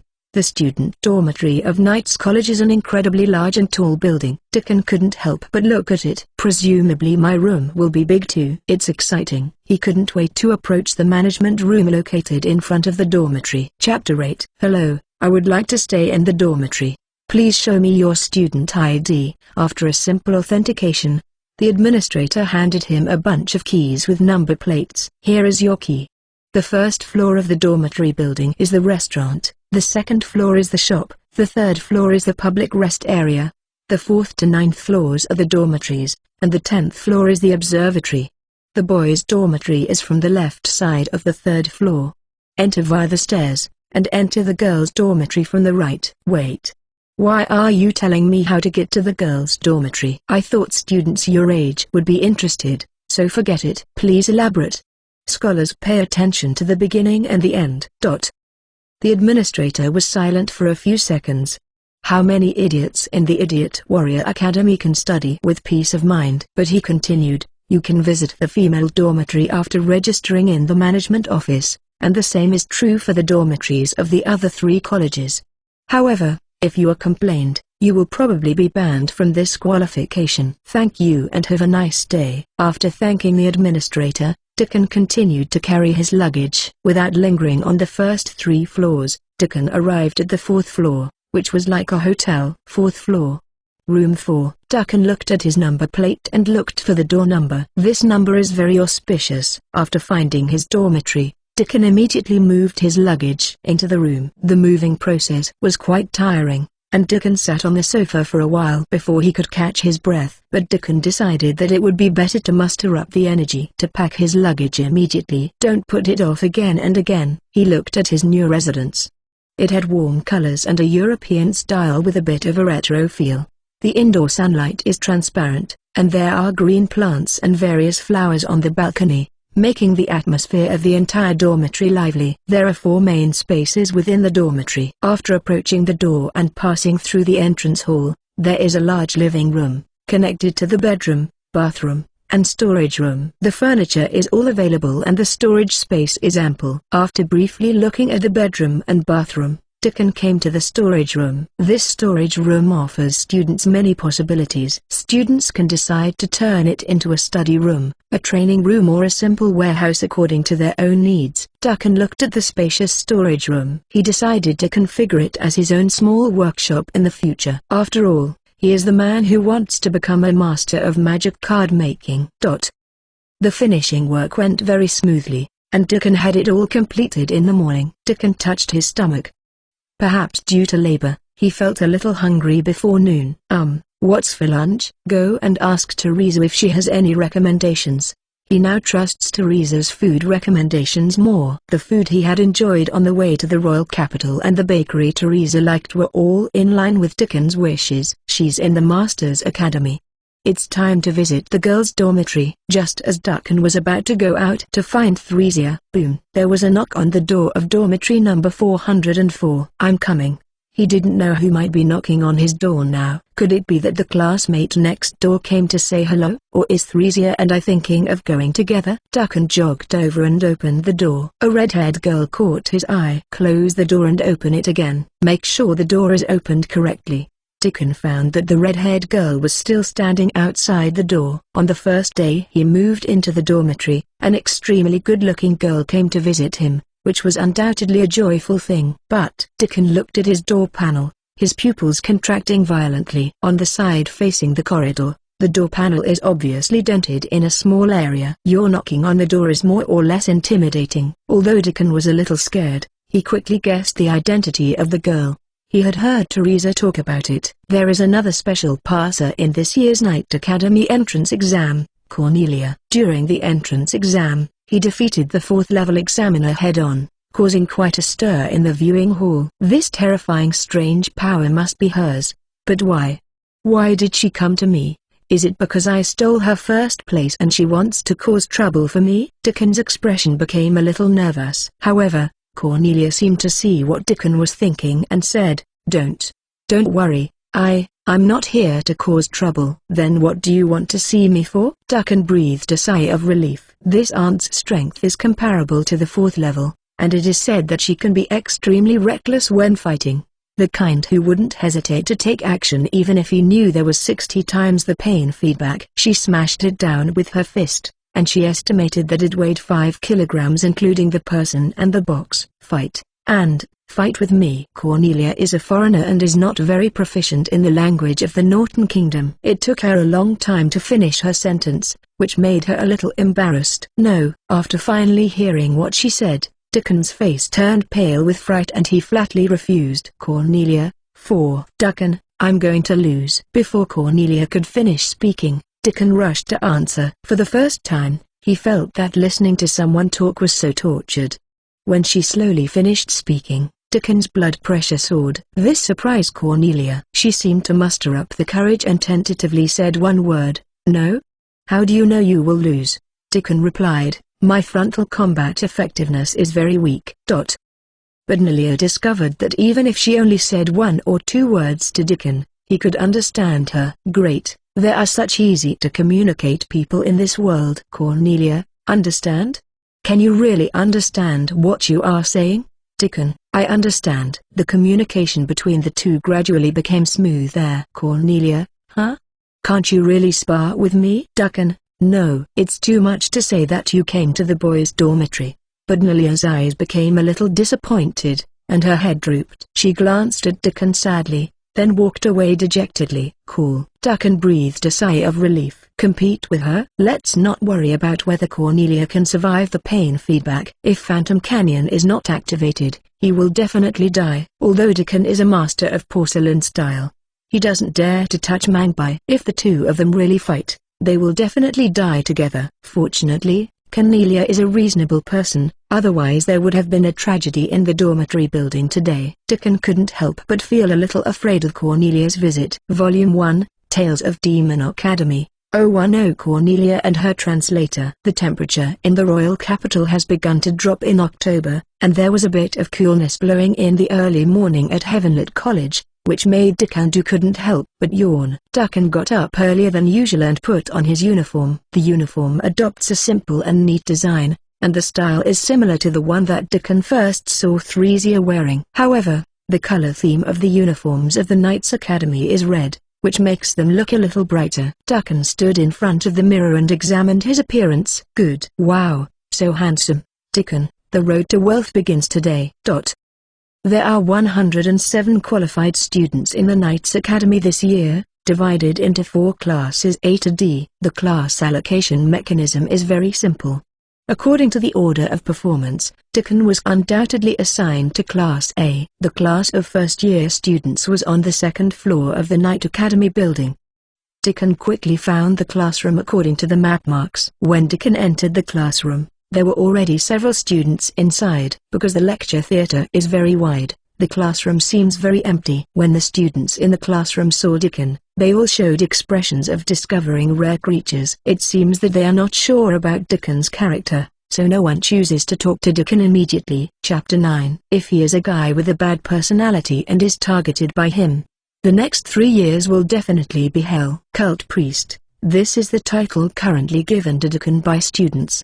Duncan found a seat near the back and sat down, opened the materials issued by the school, and started reading to himself. The classmates appeared one after another, and a few minutes passed like this. Morning, morning, good. A soft but somewhat stiff girl's voice suddenly came from beside Duncan. He looked sideways and saw the conspicuous red hair. Good morning. Duncan nodded and continued reading the information. It turned out that Cornelia was sitting next to him. It is undoubtedly a blessing to have such a beautiful girl choose to sit next to him on the first day of school. However, Duncan was worried about being accidentally touched by her. Maybe it was just an unintentional wave of her little elbow. Duncan could break a bone. He decided to communicate with Cornelia. My body is very fragile. If you accidentally hit me, I might die. Yes, I understand. Thanks. You're welcome.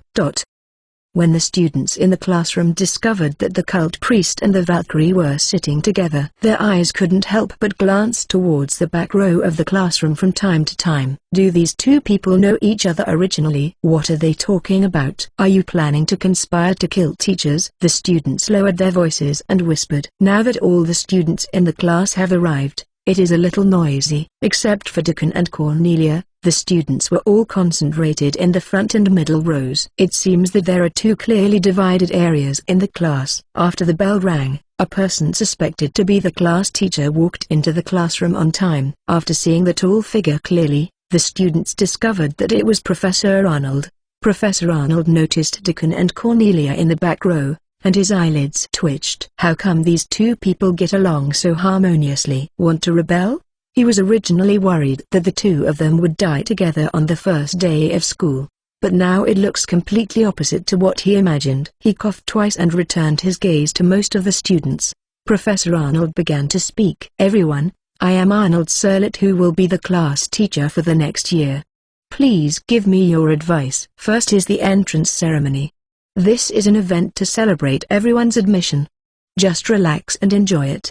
When it's over, return to the classroom and we will explain the Academy's teaching system. After a brief explanation, the freshmen, led by Professor Arnold, left the classroom and headed towards the auditorium not far from the entrance of the Academy. Soon, they arrived at the meeting venue. Welcome to school. Laughter overflowed from behind the opened building door. The senior students warmly welcomed the new students. Not only the freshmen from the Knight's house, but also the freshmen from the other 3 houses came in one after another. The ceiling and wall decorations in the auditorium shimmered, reflecting flowers and balloons. Not only Duncan, But also Cornelia, who had been following him, felt a little dazzled and rubbed her eyes. Something more gorgeous than expected. Dickon looked around, feeling relaxed and happy in his heart. Huh? Why is she following me? Dickon suddenly realized that Cornelia seemed to be walking beside him naturally. Why are you only following me? Easy. It's only easy to communicate with you. Do you think of me as a translator? But Cornelia was silent for a moment, and seemed to have difficulty organizing her words before saying, "It's friends, friends, friends." Well, Dickon felt pure kindness. In this case, let's get along well in the future. He faced Cornelia openly and extended his hand. When Lilia saw this, although her expression did not change much, her body movements became noticeably brisker. She quickly wanted to hold Dickon's hand. However, Dickon suddenly became alert, broke out in a cold sweat, and withdrew his hand. Dickon, power. Cornelia, sorry. At that moment, Cornelia seemed very excited and wanted to hold his hand. If it weren't for his quick reaction, it would have been a comminuted fracture. If his hand is crushed by Cornelia, his career may be over. But Lilia didn't seem to dare to exert any more force, and just handed her hand to Dickon's hand, asking him to hold her hand. Heaving a sigh of relief, the frightened Dickon stretched out his hand again and held Cornelia's little hand hanging in midair. The friendship between the two went through some twists and turns, but it was finally successfully formed. I have to say that Cornelia's little hands are still very soft. Dickon couldn't figure out where the terrifying power that sent chills down his spine through the air came from.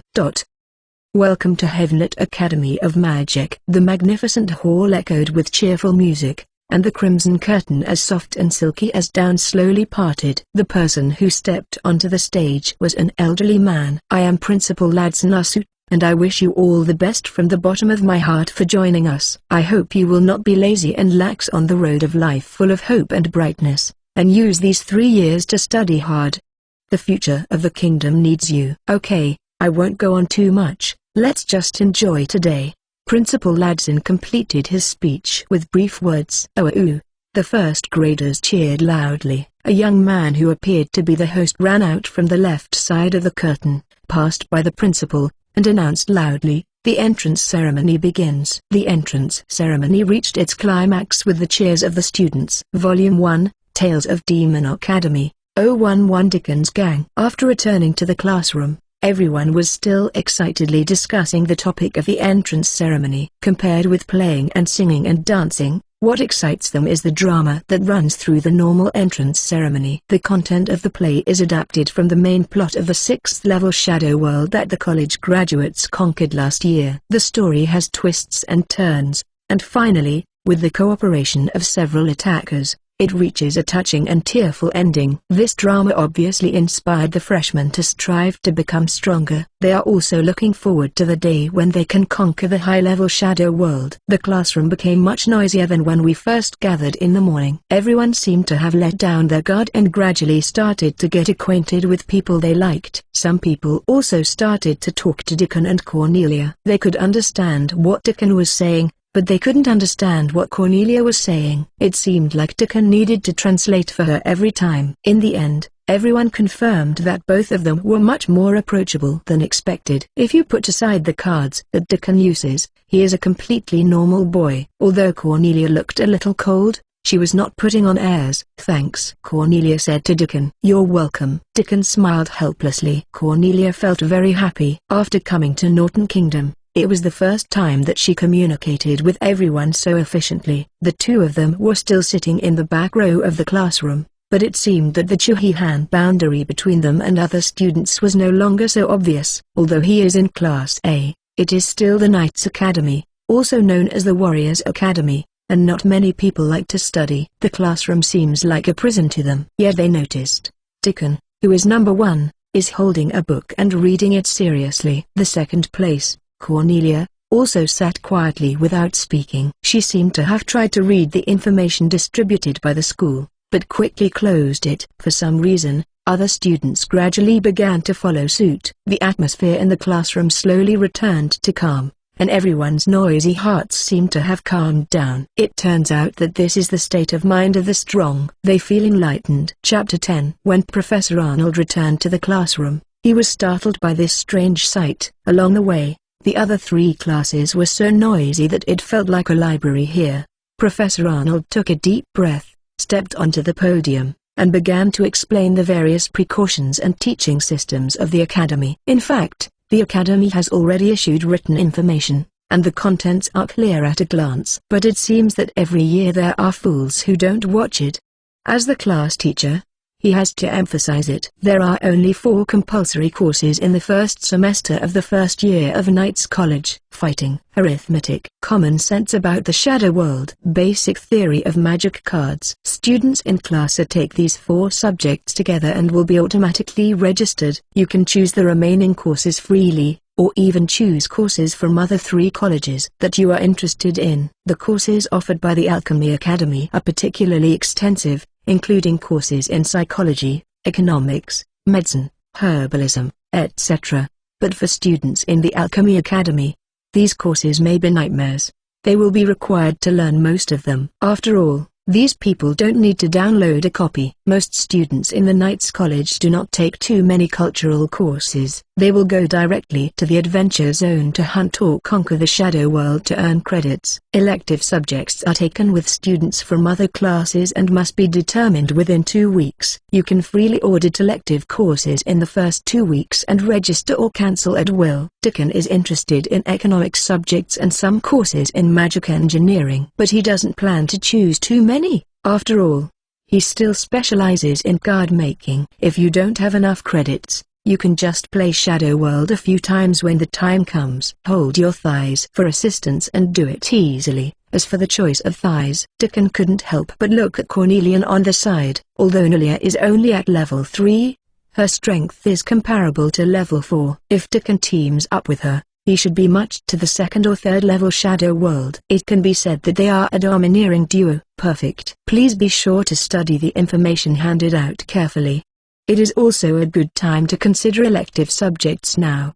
This ends today's assembly. After talking about the important matters, Professor Arnold left the classroom neatly. Dickon sorted out his books and information and prepared to leave. However, he found that Cornelia seemed a little distressed and crumpled the information in her hands. If you use a little more force, this material may be reduced to scraps of paper. What's wrong? Dickon asked. Number. Cornelia, bad at math. For conquering the shadow world and using magic cards, mathematics is the foundation of the foundation and is particularly important. But she really isn't very good at arithmetic. In the first test, she almost failed in the written test. In addition, she didn't know which electives to choose. She considered not choosing any of them at all and going to the world of movies. Then it would be great if we could find a teammate who studies well. After all, most of the shadow world cannot be passed through with brute force. Intelligence-based characters tend to live longer than force-based characters. But as warriors, everyone seemed not to be very good at studying, and she didn't know anyone from the other 3 academies. She felt a little troubled. Dickon, teach. Cornelia, good. Dickon, dang. Cornelia, food. Dickon, let's go. Cornelia's mood instantly improved. Communication between smart people is so simple and unpretentious. Dickon and Cornelia walked together and left the classroom. They attracted the attention of many students along the way. It turns out that these 2 people not only sit together in the classroom, but also act together after school. If placed in other colleges, it would definitely give people the impression of being a talented man and a beautiful woman. Become everyone's best target for gossip when school first starts. But what do these 2 people say? 2 of the most dangerous new students in the Knights Academy formed an alliance. There's a gang feel to it. It just feels scary. Dickon and Cornelia found a restaurant, which was a European buffet style. Since they didn't know each other's preferences and how hungry the other was, they both agreed to choose this restaurant. This kind of restaurant usually ends up taking a little too much food, so Dickon didn't take too much. Cornelia also didn't get much. Both of them were relatively quiet while eating. Neither of them were the type to enjoy chatting while eating. Dickon soon became full. He looked at Cornelia, who was already sitting opposite, waiting for him, and asked, "Have you finished eating?" What are you going to do with your elective courses?" "Everyone, fight the shadow world together." Okay. Although Nelia doesn't know how good Dickon is at studying, She is definitely better than herself. He must be a man with a very flexible mind. And the most important thing is that she recognizes Deacon's strength. Cornelia, where to go next? Deacon, the library. Cornelia, together? Deacon, okay. Volume 1, Tales of Demon Academy. 012. Deacon decided to help her get some equipment. Cornelia doesn't like libraries very much. It can be said that I rarely come to this place. But if you want to avoid failing classes in the future, it seems that you have to study with Deacon. They sat on either side of a small round table. Deacon originally planned to finish reading the book and then discuss the Shadow World strategy plan with Cornelia. But when he looked up, he found Cornelia sitting quietly across from her with her eyes closed. She read the book for a while, but seemed to have a headache, so she put the book back again. Then sit quietly and start meditating. Deacon found her very calm. This is also her qualification as a top warrior. She just simply doesn't like studying. Deacon tapped the table, but Cornelia quickly opened her eyes and focused her gaze on Deacon's face. Deacon, look at your card. Cornelia took out a few magic cards from her pocket and handed them to Deacon. Then looked at him quietly. Deacon fiddled with a few cards and frowned. Cornelia uses all third-level white ordinary cards, and their attributes are relatively poor. Her preferred weapon appears to be a sword. Because these cards are all the same mass-produced swords. Damage. Cornelia said, a little embarrassed. I see. Deacon nodded and returned the cards to Cornelia. Deacon had already guessed why Cornelia brought so many whiteboard swords. If the equipment summoned by the equipment card is destroyed, it cannot be used again until it is repaired by a repairman. Cornelia's brute strength often seems to break weapons. Weapons are like consumables to her. And because her magic power is not that sufficient, she may need to summon weapons several times in one battle. So she didn't bring any physical strengthening spell cards, and she didn't need summoning cards. Chapter 11. Magic cards are divided into 3 categories: summoning cards, spell cards, and equipment cards. The consumption of magic power is summoning card greater than spell card greater than equipment card. The combat system was also divided into summoner, mage, and warrior. Summoners pay attention to tactics. Bring summoning cards as much as possible and then bring some spell cards depending on the situation. It is suitable for people with high mental and physical strength. The mage system generally has 1 point of each of the 3 types of cards, which is suitable for people with high magic power and high spirit.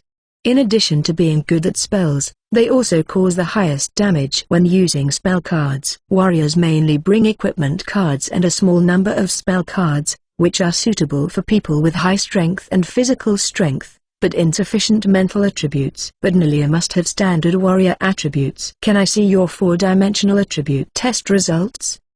Deacon asked. Cornelia took out a piece of paper, wrote and drew on it, and handed it to Deacon. It says, Strength SSS, Magic C, Physical S, Spirit D. This is her 4th-dimensional growth, the result of the test when she entered school. What Deacon remembers about himself is, Strength E, Magic C, Physical D, Spirit SS. In fact, it is very good to be able to reach A level in a single attribute. S is the genius level, and the higher level is the monster level. Deacon originally thought that he would be an outrageous player if he could reach SS level spiritual growth. I didn't expect that anyone could actually measure the SSS level. Deacon thought for a while, but Cornelia's combat effectiveness still has a lot of room for improvement, if some cards suitable for her are created for her. Anyway, I'll be teaming up with her more often, so I'd better help her update her cards before setting off. When will we hit the Shadow World? But Cornelia saw that Deacon had been silent for a long time and asked the question she was most concerned about. Wait for me for 2 weeks. Deacon replied. He needed time to equip Cornelia with a dozen equipment, and he also had to wait until the CD of his Crown of Pain improved. After all, he was going to the real Shadow World, so it would be safer for a little fragile guy like him to have one more life-saving means. Taking advantage of these 2 weeks, Deacon can still finalize his elective courses. Cornelia nodded upon hearing this. After making an appointment to play together in the movie world, Cornelia said goodbye to Deacon happily and left the library. Over the next 2 weeks, Deacon attended required classes on time every day. Although these classes are a waste of time for him, he can accept this level of class load. Just consider it a rest. Moreover, the teacher would not care about him when he sat in the back row and read books borrowed from the library. because few people in the classroom are listening carefully. As long as they follow the principle of do what you want to do without disturbing others, teachers will turn a blind eye to students' desertion. After leaving Class A, Deacon will audit elective courses that interest him. But in the end, he only took 2 elective courses. Since Cornelia didn't plan to take any elective courses, she seemed particularly leisurely. Deacon found that if he went to the library, he could start to meet Cornelia. She always sat at the small round table where the two of them usually sat. Although Nelia doesn't like studying, she is a good student and will work hard on her homework. It's just that she occasionally gets gritty when writing math problems. It seems like it really can't be done. At this point, Deacon would kindly hand her a piece of paper with a prompt written on it. Although Deacon was sitting across from her reading a book, he would see her stuck every now and then and would write some formulas and solution ideas on a white paper to help Cornelia. Whenever she saw Deacon's prompts, she would quickly find an idea. She was finally convinced that Deacon was really good at studying. Finally, Cornelia simply placed a chair next to Deacon. She would look at Deacon whenever she was in trouble. Deacon could only pick up the pen helplessly and write on her scratch paper. The mathematics in this world mainly focuses on arithmetic and algebra, and the difficulty is about the same as the middle school mathematics in Deacon's previous life. As a role king, this was too easy for Deacon. Gradually, Nelia also chose to stay with Deacon to write the assignments for the other 2 compulsory cultural courses, because she found that Deacon was really good at this. Although Deacon would not tell her what the answer was, he could always see where there were gaps in her knowledge and help her point out the way as quickly as possible. If so, maybe you can consider taking a few of the same elective courses as him next semester. But Nelia's worst fear of failing the exam is no longer a nightmare that plagues her. She feels much better every day. 2 weeks passed quickly. If we were to say what attracted the most attention to the freshmen in the 3rd week of school, it must be that Deacon and Cornelia were going to explore the shadow world. Even many old students and teachers began to pay attention to the first battle between these 2 people. Students in the 3 battle schools can challenge the shadow world during the teaching period. Because some shadow worlds are short and some are very long, you may miss part of the course. However, as long as it is approved by the class teacher in advance, missed classes can be made up after you return. In fact, very few freshmen challenge Shadow World when they first enter school. Students often only start exploring the Shadow World in the 2nd semester. Admission to the challenge for first-year students requires additional permission from the class instructor. Deacon and Cornelia found Professor Arnold's office and expressed their intentions to him. Professor Arnold hesitated slightly, thought about it, and gave them approval. If it were other students, he would not allow him to challenge the Shadow World so early. But if it's Deacon and Cornelia, there shouldn't be any problem. They can't help but worry about the safety of other raiders who are matched with them. Volume 1, Tales of Demon Academy. 013. Deacon is ready for his debut. The central location of the school. It is also in the middle, surrounded by the buildings of the 4 major departments. There is a huge building there. Its style seems a bit special, compared with other school buildings that exude a campus atmosphere. This place looks more like a military location. The building is surrounded by high-level barriers and is guarded by Kingdom Knights. Because there is a door to the Shadow World in this building, the Kingdom of Norton, where Deacon is located, has 3 connections to the Shadow World, one of which is in the Heavenlit Magic Academy. After entering the gate, the Shadow World side will automatically start to match the challenger with a suitable existing Shadow World, and it often doesn't take long to find a match. There are other ports around the world that will also be matched with people. The lower the level of the challenger, the easier it is to successfully match, because the frequency of low-level shadow worlds is high and there are many challenges. The high-level shadow world appears less frequently.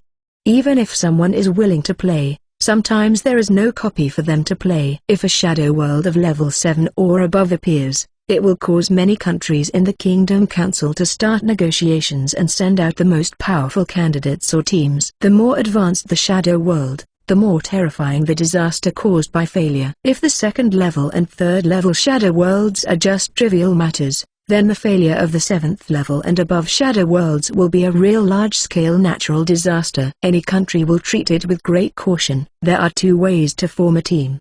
Like those challengers of the 7th and 8th levels, due to the sparse number of people and the small number of high-level shadow worlds, They will basically be matched together as long as they enter at the same time. Another option is to bring team cards. Team card, category, spell card, grade, white ordinary, level 1, passive effect, will be matched into the same shadow world with companions carrying the same numbered team card. Remarks: number 948,957,812. Dickon and Cornelia carried matching team cards so that they would definitely enter the same shadow world. The price is that you need to waste a little bit of card space. Dickon and Cornelia arrived at the building early, 20 minutes earlier than the agreed time. Both of them seemed to be the type who didn't want the other to wait any longer. Dickon, are you ready? Cornelia, okay. Since you're early, let's get in early. The two of them looked at each other and there was no need to say anything more. Just as the two were preparing to pass the security check and enter the next level of protection, etc., a dry voice sounded behind them. They looked back and saw an old man walking towards them in a hurry. The two looked at the old man with slight doubts. The clothes are the yellow color of the Alchemy Academy, and he looks like he should be a professor at the Alchemy Academy. Classmate Dickon, classmate Cornelia, I am Professor Merget, who is in charge of managing the broadcast room in the Alchemy Academy. If possible, I hope you can accept this card. Professor Merget walked up to the two of them, took out two cards from the document bag in his hand and handed them to them. The card surface glowed with a faint purple light, and it didn't look like an ordinary thing. This is Chapter 12. Dickon did not accept the card rashly, but asked with a little doubt. Movie World Battle Program. First order magic card, purple quality because it is ultra high definition. Professor Merget explains. Similar to team cards, spell cards with passive effects. After carrying it, even if you enter the non-artificial shadow world, the Alchemy Institute can get real-time footage of Dickon challenging the shadow world. The most significant technologies in the past 10 years are Artificial Shadow World and Film World Battle Program. The Artificial Shadow World can create a harmless world to provide a training model. The Shadow World Combat Program can help logistics personnel outside the battlefield collect intelligence in the Shadow World more efficiently. For example, the Shadow World information obtained in some Shadow Worlds may be used in other Shadow Worlds. Therefore, information science from another world has become a popular subject now. The development of magic engineering has also increased the rate of conquering the shadow world. But won't it take up our card space? Dickon also doesn't like the feeling of being watched. It will indeed affect your combat effectiveness slightly, but there will be live broadcast sharing. The specific contract is here. Whether you accept it or not is up to you. Don't be nervous. Professor Merget smiled gently and handed the two documents in the folder to Dickon. Cornelia flipped through the document symbolically, and then looked at Dickon. She doesn't understand. She listens to Dickon. Dickon hesitated for a moment, accepted the two viewing programs, but handed the contract back to Professor Merget. Professor Merget, this time we will bring the viewing program and do not need any compensation. After we have conquered the shadow world this time, how about we discuss the specific contract? Despite the generous split, Dickon did not choose to sign immediately. If the shadow world strategy works very well this time, they may be able to get better contract conditions when they come back. Moreover, after the shadow world is over, Dickon wants to go home and check whether these two shadow world battle programs have any hidden dangers. So it is not the best decision to sign a contract now due to the temptation of benefits. It is better to think of it as a cooperation to confirm mutual value. Since the profiteer taught him a lesson, he has become extremely cautious in dealing with business. No problem, no problem. Professor Merget readily agreed. After a few words of greeting, Professor Merget left. While Dickon explained the situation to Cornelia, he and she passed the security check. Walking all the way to the deepest part of the passage, they came to a hall that exuded a blue light. In the center of the hall, several huge magic instruments protect a gate to the void. It's a bit like the scene I saw during the entrance exam, except that this door is dozens of times larger than the door in the artificial world of photography. It can't help but give people a sense of fear of the mysterious realm. However, there is still a long way to go from this giant natural void gate, which is a buffer zone and service area for attackers. Take it. Dickon handed a stack of cards to Cornelia. It contains 3 identical blue equipment cards, 1 purple equipment card, several blue and white cards, and the spectator program card just now. No, no. Cornelia noticed the quality of these cards and quickly waved her hands to reject them. She can't afford such an expensive card yet. I won't charge you any money. No, I'll lend it to you. It will break. But Cornelia was worried that she would break the weapon given by Deacon. I can cultivate, don't worry. Your combat power is the most important in the shadow world. Just think of it as protecting me, so you have to be stronger. Deacon's words made Cornelia hesitate for a moment, and then took away the pile of cards. Now that Deacon has said so, she has nothing to refuse. Good. She gratefully unbound all the previous equipment cards and stored them on the counter, and then bound all the cards that Deacon gave her. There are not many warriors who can repair their own equipment cards. It seems Deacon is more versatile than she thought. Author's note: 1. First of all, I am flattered by everyone's urging. I am really grateful for everyone's support. I will do my best to code. In the last book, I never asked for leave. I only had extra updates and no absences. The highest number I have updated is 20 times in a row. Please rest assured. I may not be able to add updates as fast as the exam is approaching recently, so I don't dare to issue bounties. I will add more updates when I have holidays. 2. In addition, if you encounter missing chapters, please click the Refresh Table of Contents button at the bottom left of the chapter table of contents. I will try my best to update the update time every day around 8 o'clock in the morning, and update the 2 chapters at the same time. 3. Finally, because I have a lot of friends who are helping me get on the list. Now it's my turn to push. It can be said that I've repaid 9 out of 10 debts, and I still owe another debt. In fact, I failed to make the list at the beginning. When the list was finalized at 2 a.m. on Monday, I was only ranked 31st. I relied on your clicks to slowly climb from 31st to 10th. It was a kindness that dug me out of the ground. So thanks again to everyone. Thanks. Also recommended. Am I the target of the female ghosts strategy? Volume 1, Tales from the Demon Academy, 014 Shadow World, Tales from the Demon Academy. Cornelia, are you ready?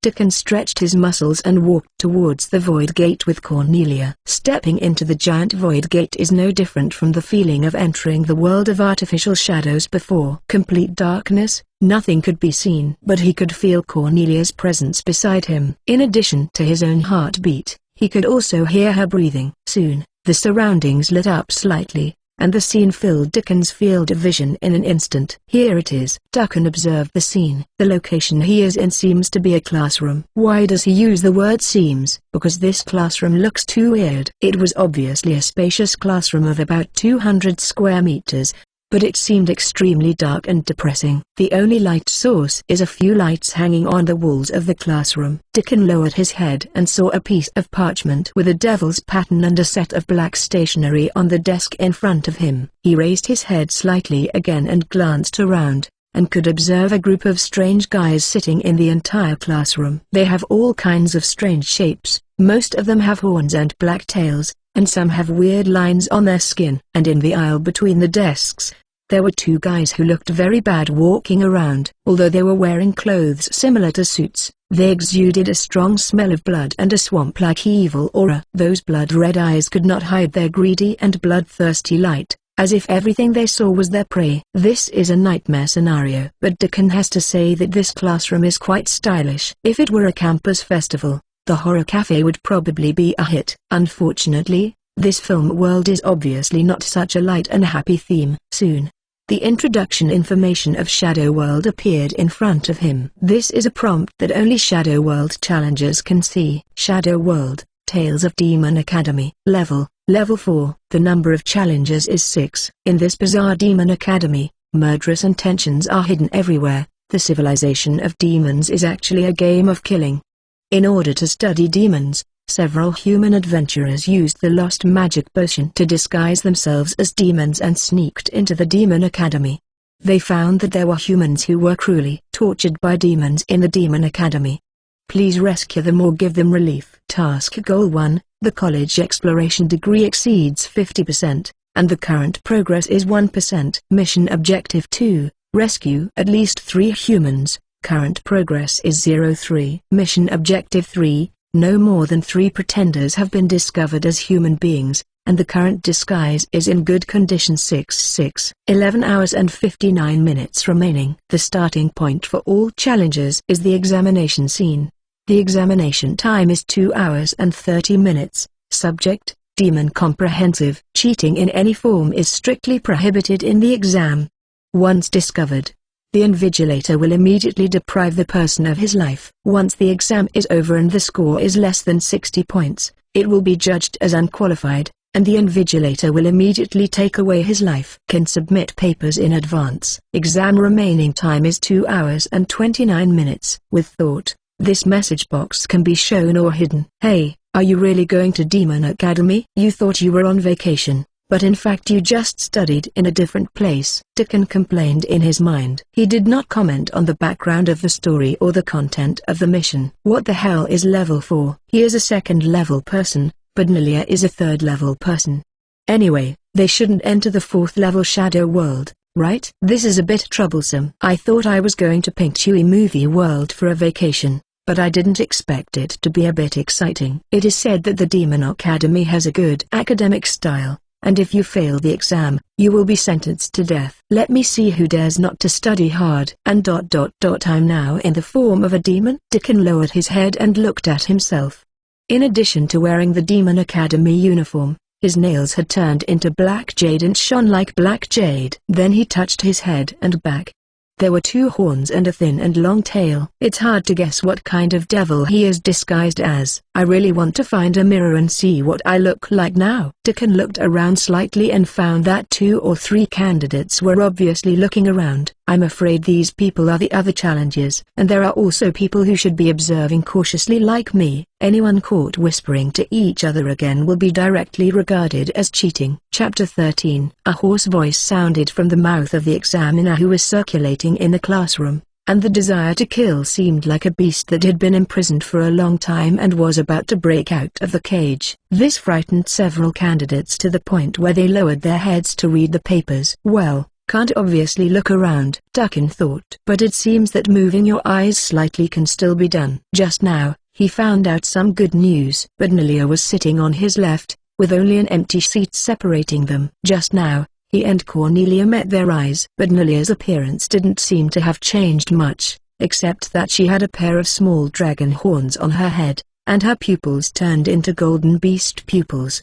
She seemed to be a dragon-type demon. This convinced Deacon that his appearance had not changed much, because Cornelia had also recognized him just now. In this case, let's take a look at the test questions first. As a top student, Deacon is convinced that if he can't do it himself, then there is a high probability that no other challenger in this examination room can complete it independently. Question 1. In order to integrate into the group, human beings will give up 3/4 of themselves during the growth process. This is a painful process for human beings. For demons, how much of themselves do they need to give up if they want to integrate into the human community? A. 1/4. B. 3/4. C.0. D.1. Hiss. Deacon couldn't help but take a breath. Is this philosophy or mathematics? Continuing to scroll down, the questions become more and more strange. Deacon was finally convinced that these questions were not for humans. Although you can probably guess some of the questions, it is still too difficult to get 60 points. After all, there are short answer questions and subjective questions later. The viewing hall of Heavenlit College. Why did they enter the 4th level shadow world? It's over, the freshmen are entering the 4th level shadow world. There was a 4th level shadow world last year, but even the old students were killed. If it's these 2 freaks, maybe there is still some hope. After all, they both defeated the weakened version of the 4th level examiner in the entrance exam. But their experience can be said to be seriously lacking. It's bad. Even a professor who is proficient in Shadow World information science may not be able to pass these demon civilization examination questions.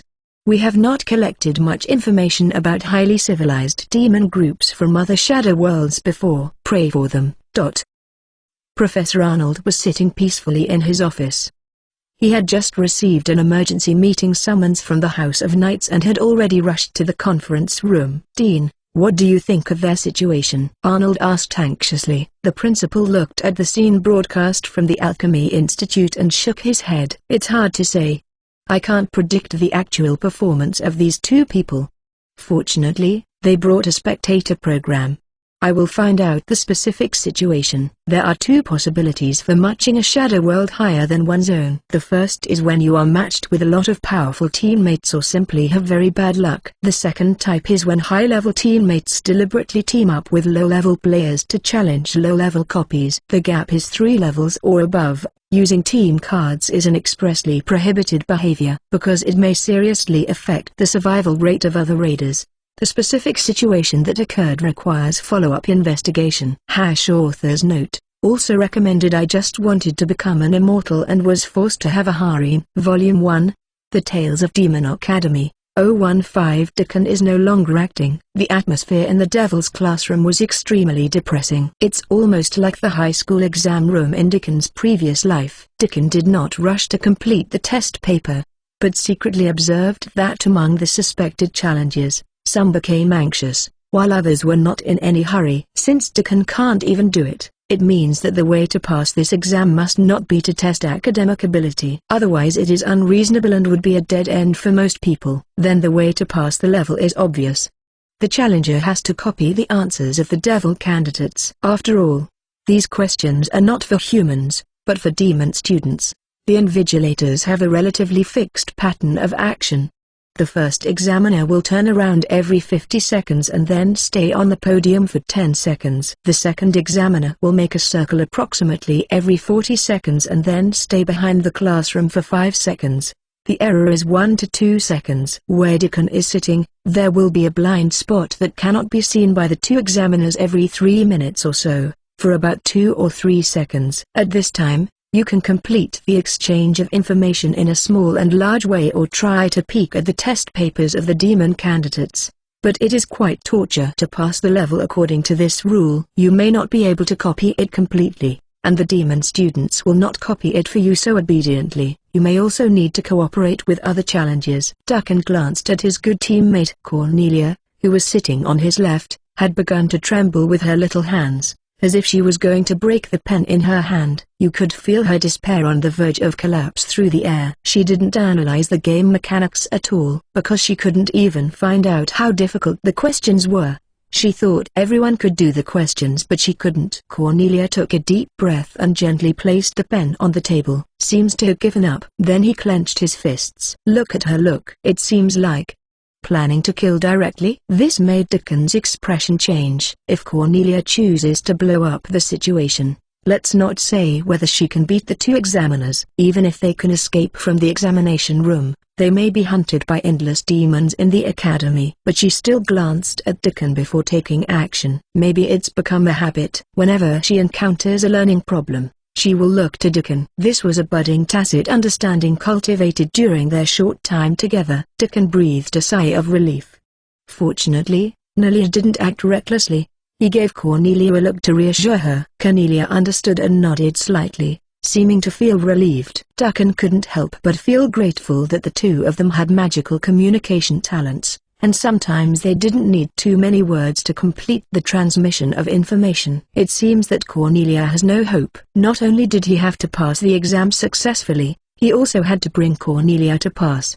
Deacon pinched his eyebrows. Although he had an idea, maybe he could take away the two examiners directly, but the risk was too great, and he needed to confirm the mechanism of the examination room again. In fact, this exam must be ended as soon as possible. Of the 3 mission conditions, Demon Academy Exploration Degree reaches 50%, which seems to be the simplest, maybe the most difficult. The 1% completed displayed after this condition may mean that this classroom only accounts for 1% of the exploration. Then it is likely that they will have to explore an area of approximately 10,000 square meters within 12 hours. In addition to locations such as corridors and empty classrooms that can be easily explored, some other classrooms may also have forced games like the demonic examination room. If the rules of other classrooms are like the devil's examination room, obviously the whole big task will be impossible to complete. This shows that the difficulty of other classrooms may be erratic and depends on luck. You may encounter rules that can be passed quickly, or you may encounter rules that are difficult and time-consuming. If you spend 2.5 hours in the demon exam room, you will be at a disadvantage at the start. Dickon. I didn't want to cheat, but for the safety of myself and Cornelia and the smooth passage of the shadow world, I decided not to act. He just sucks. Master, help me, Dickon shouted in his heart. ... Where is this? It seemed that the voice with a little doubt that sounded in Dickon's mind when he just woke up. But she didn't get angry, and her voice was gentle. I have entered the shadow world. I have to answer questions in this shadow world. Please help me see if I can do it. The other party seemed to be silent for a while. For the first question, choose C. For the second question, choose A.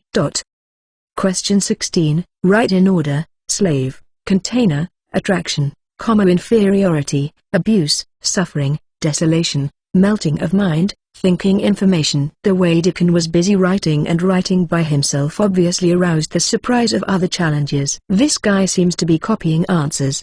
No need to think at all. After immersed in writing for nearly 10 minutes, Dickon finally finished writing the title. Thank you for your hard work, Master. Please continue to sleep. Be safe. I won't be able to wake up for a while, the teacher asked, and then fell into a deep sleep. Dickon breathed a sigh of relief. Chapter 14. Fortunately, the teacher can write these questions. There is only one reason why Dickon can bring his teacher into the shadow world. The teacher is in his deck. Take an exam? Can it be difficult to get me? I have a personal tutor. Dickon looked at the timer and then observed the position of the invigilator. According to inference, there are still dozens of seconds until the next time the invigilator's visual blind spot appears.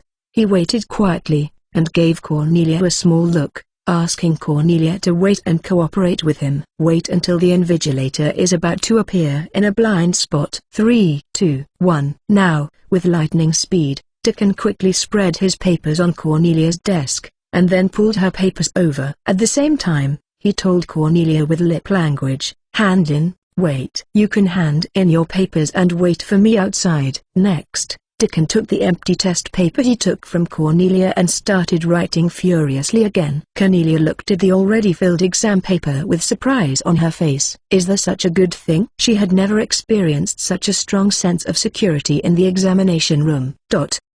The viewing hall was already overcrowded at this time, and many people were standing on the aisle looking at the projection light screen from a distance. Many students are paying close attention to the first battle between the two strange freshmen of the Knights Academy. After learning that the two were matched into the 4th level shadow world, many students ran directly from the classroom to the viewing hall. Even teachers came to watch. What is Dickon doing? You can't write this indiscriminately. He will kill Cornelia. Didn't he analyze the mechanism rules clearly? Obviously not. After all, we are new, so it is normal not to notice this. When two idiot warriors from the Knights Academy form a team, it would be a nightmare to encounter this kind of opening intelligence test. If we had to write these questions by hand, even the professors at the Alchemy Institute would have to study the materials for half a day to solve them. There is no way. A novice encounters the 4th level in the shadow world for the first time. It is a pity to make such a mistake. It's over, it's over. Cornelia has handed in the paper. No, this guy Dickon did it on purpose. He wants to risk the lives of his teammates to try and make mistakes. Some freshmen who don't understand the mechanism very well thought so. After all, judging from the entrance exam, Dickon is not an idiot, but a very cunning person. Asshole, such a scumbag. He doesn't deserve to study here. Some students held their heads and shouted in disappointment, while others started roaring angrily. Some teachers began to cover their faces and sigh. In their opinion, Cornelia was about to trigger the proctor's killing mode. I can only pray that she can escape from the proctor. But the next second, the entire viewing hall began to burst into exclamations one after another. Like a pot of water that had just boiled, even people on the road outside the viewing hall could hear the shouts coming from inside. What happened? Nelia handed in the paper and passed. Have we misunderstood him? Why can he write? He can't really be a demon, can he? Volume 1, Tales of Demon Academy, 016. Dickon starts to get dirty. But Nelia didn't hesitate after getting the test paper with the answers written on it. She directly raised her hand to indicate to the invigilator that she wanted to hand in the paper. Not only the other challengers, but also the demon students looked at her in shock.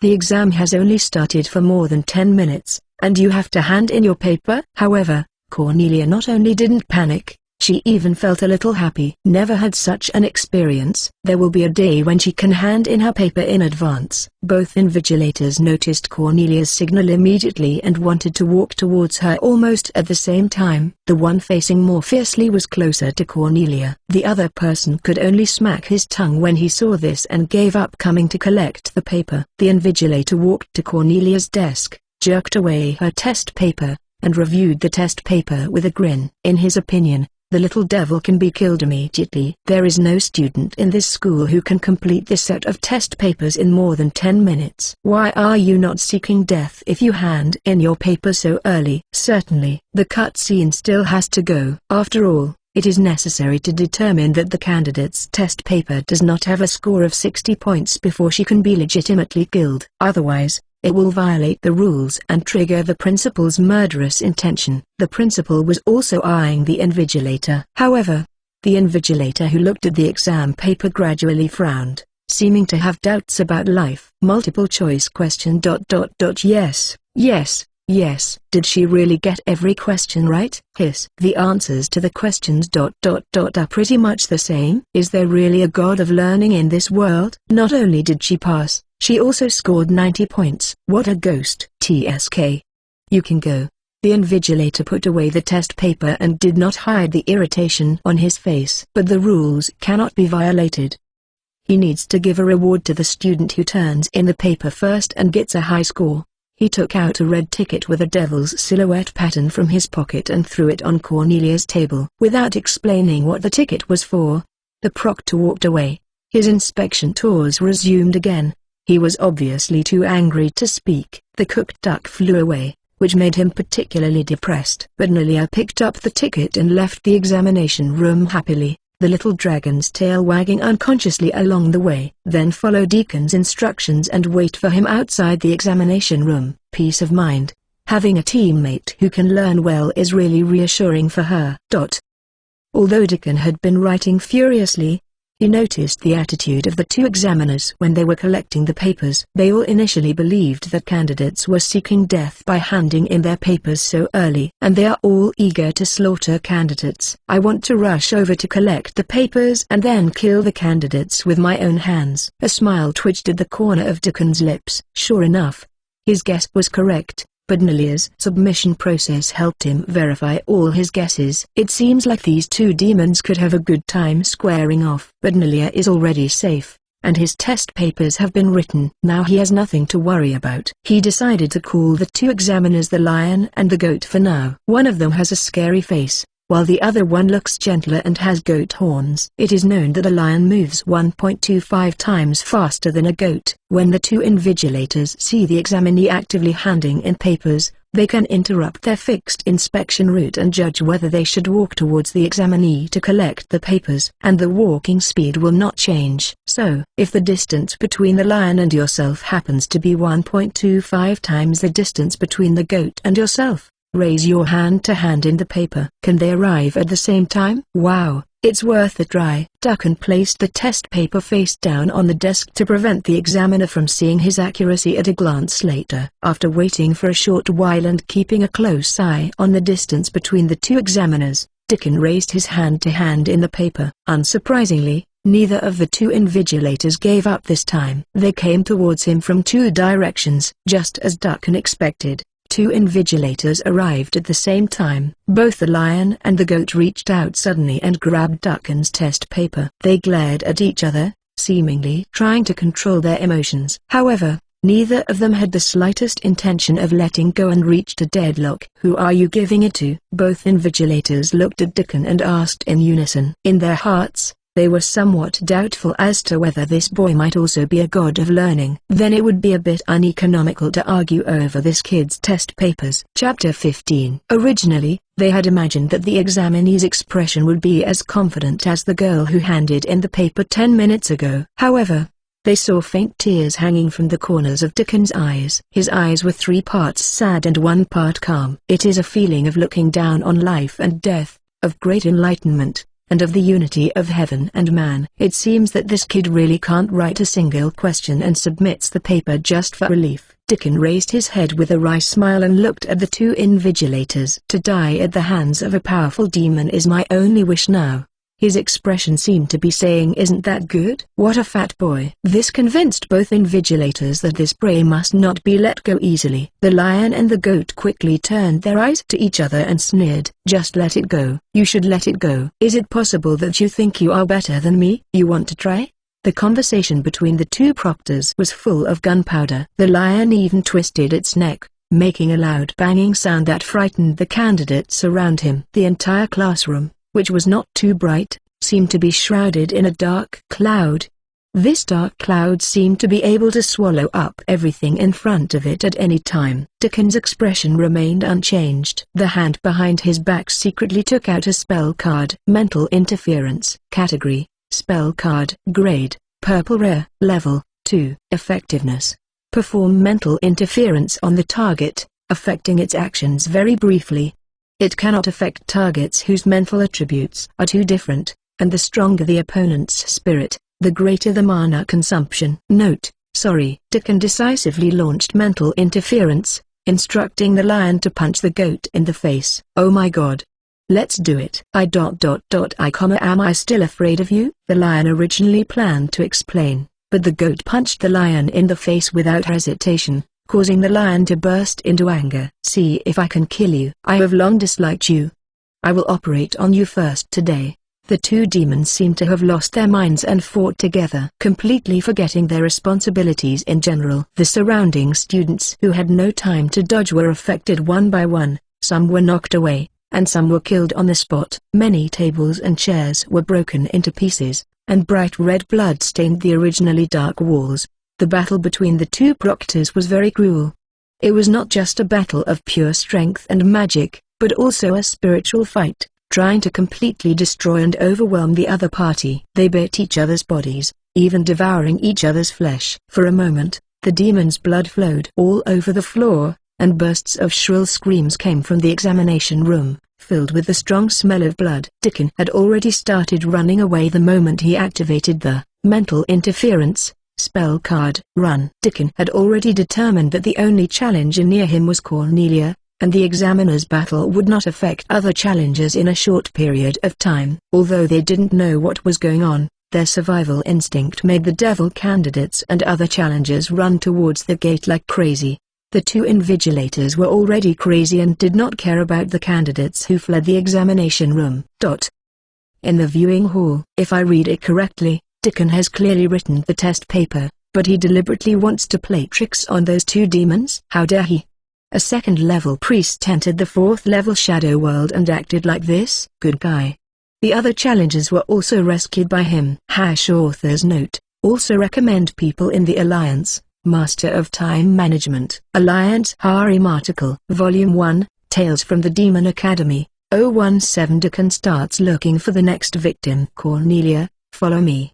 Dickon, who was the first to run out of the examination room, did not rush to take Cornelia with him. Instead, he motioned for her to hide at the corner of the nearby corridor and wait. After waiting for some demon students to run out, Dickon and Cornelia mingled behind them. There may also be dangers in the corridors, and these demon students must explore them.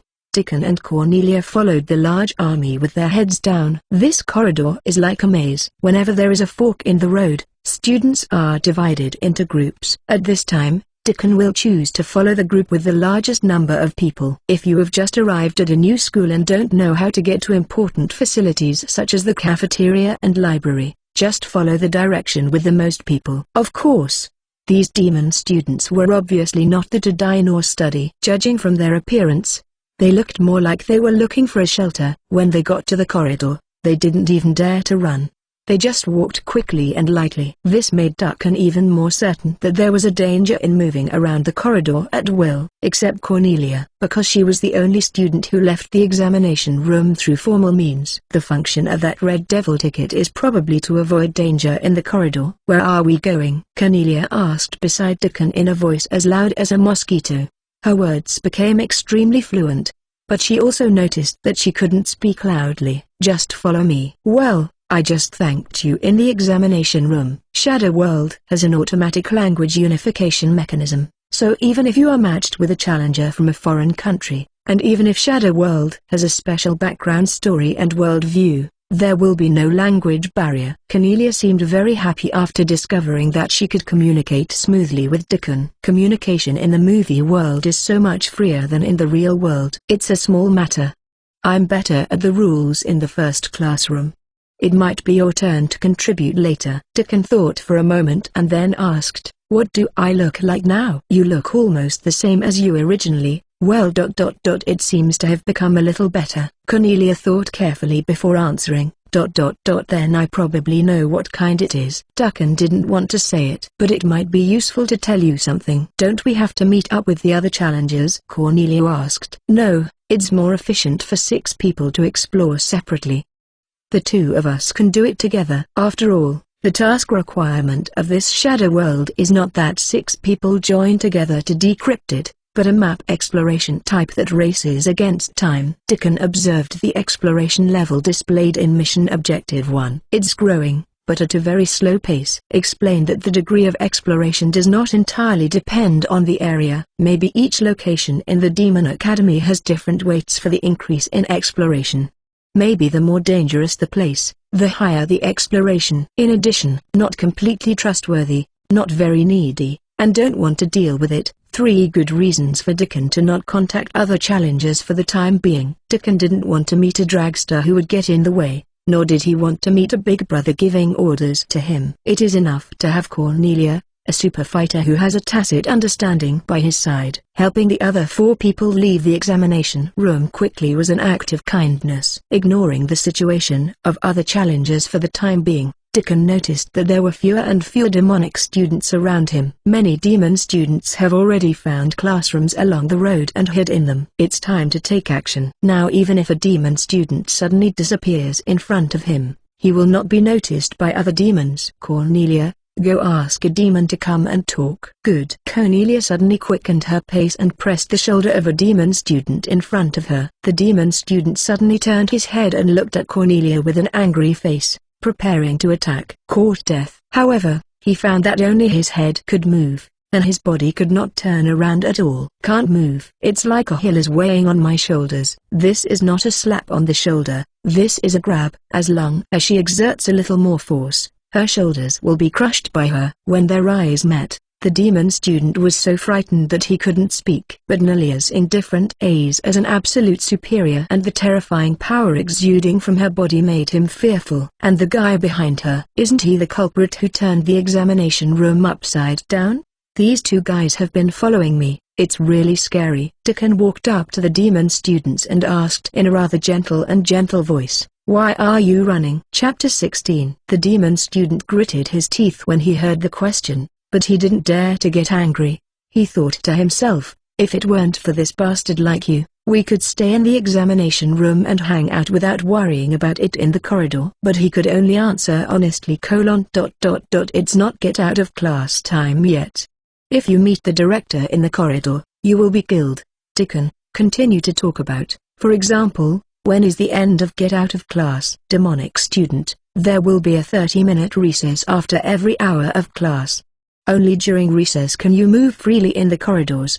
There will be music prompts in the school during class time. Ducken nodded. No wonder students are looking for classrooms. Skipping class can lead to death. School disciplines are strict and the study style is correct.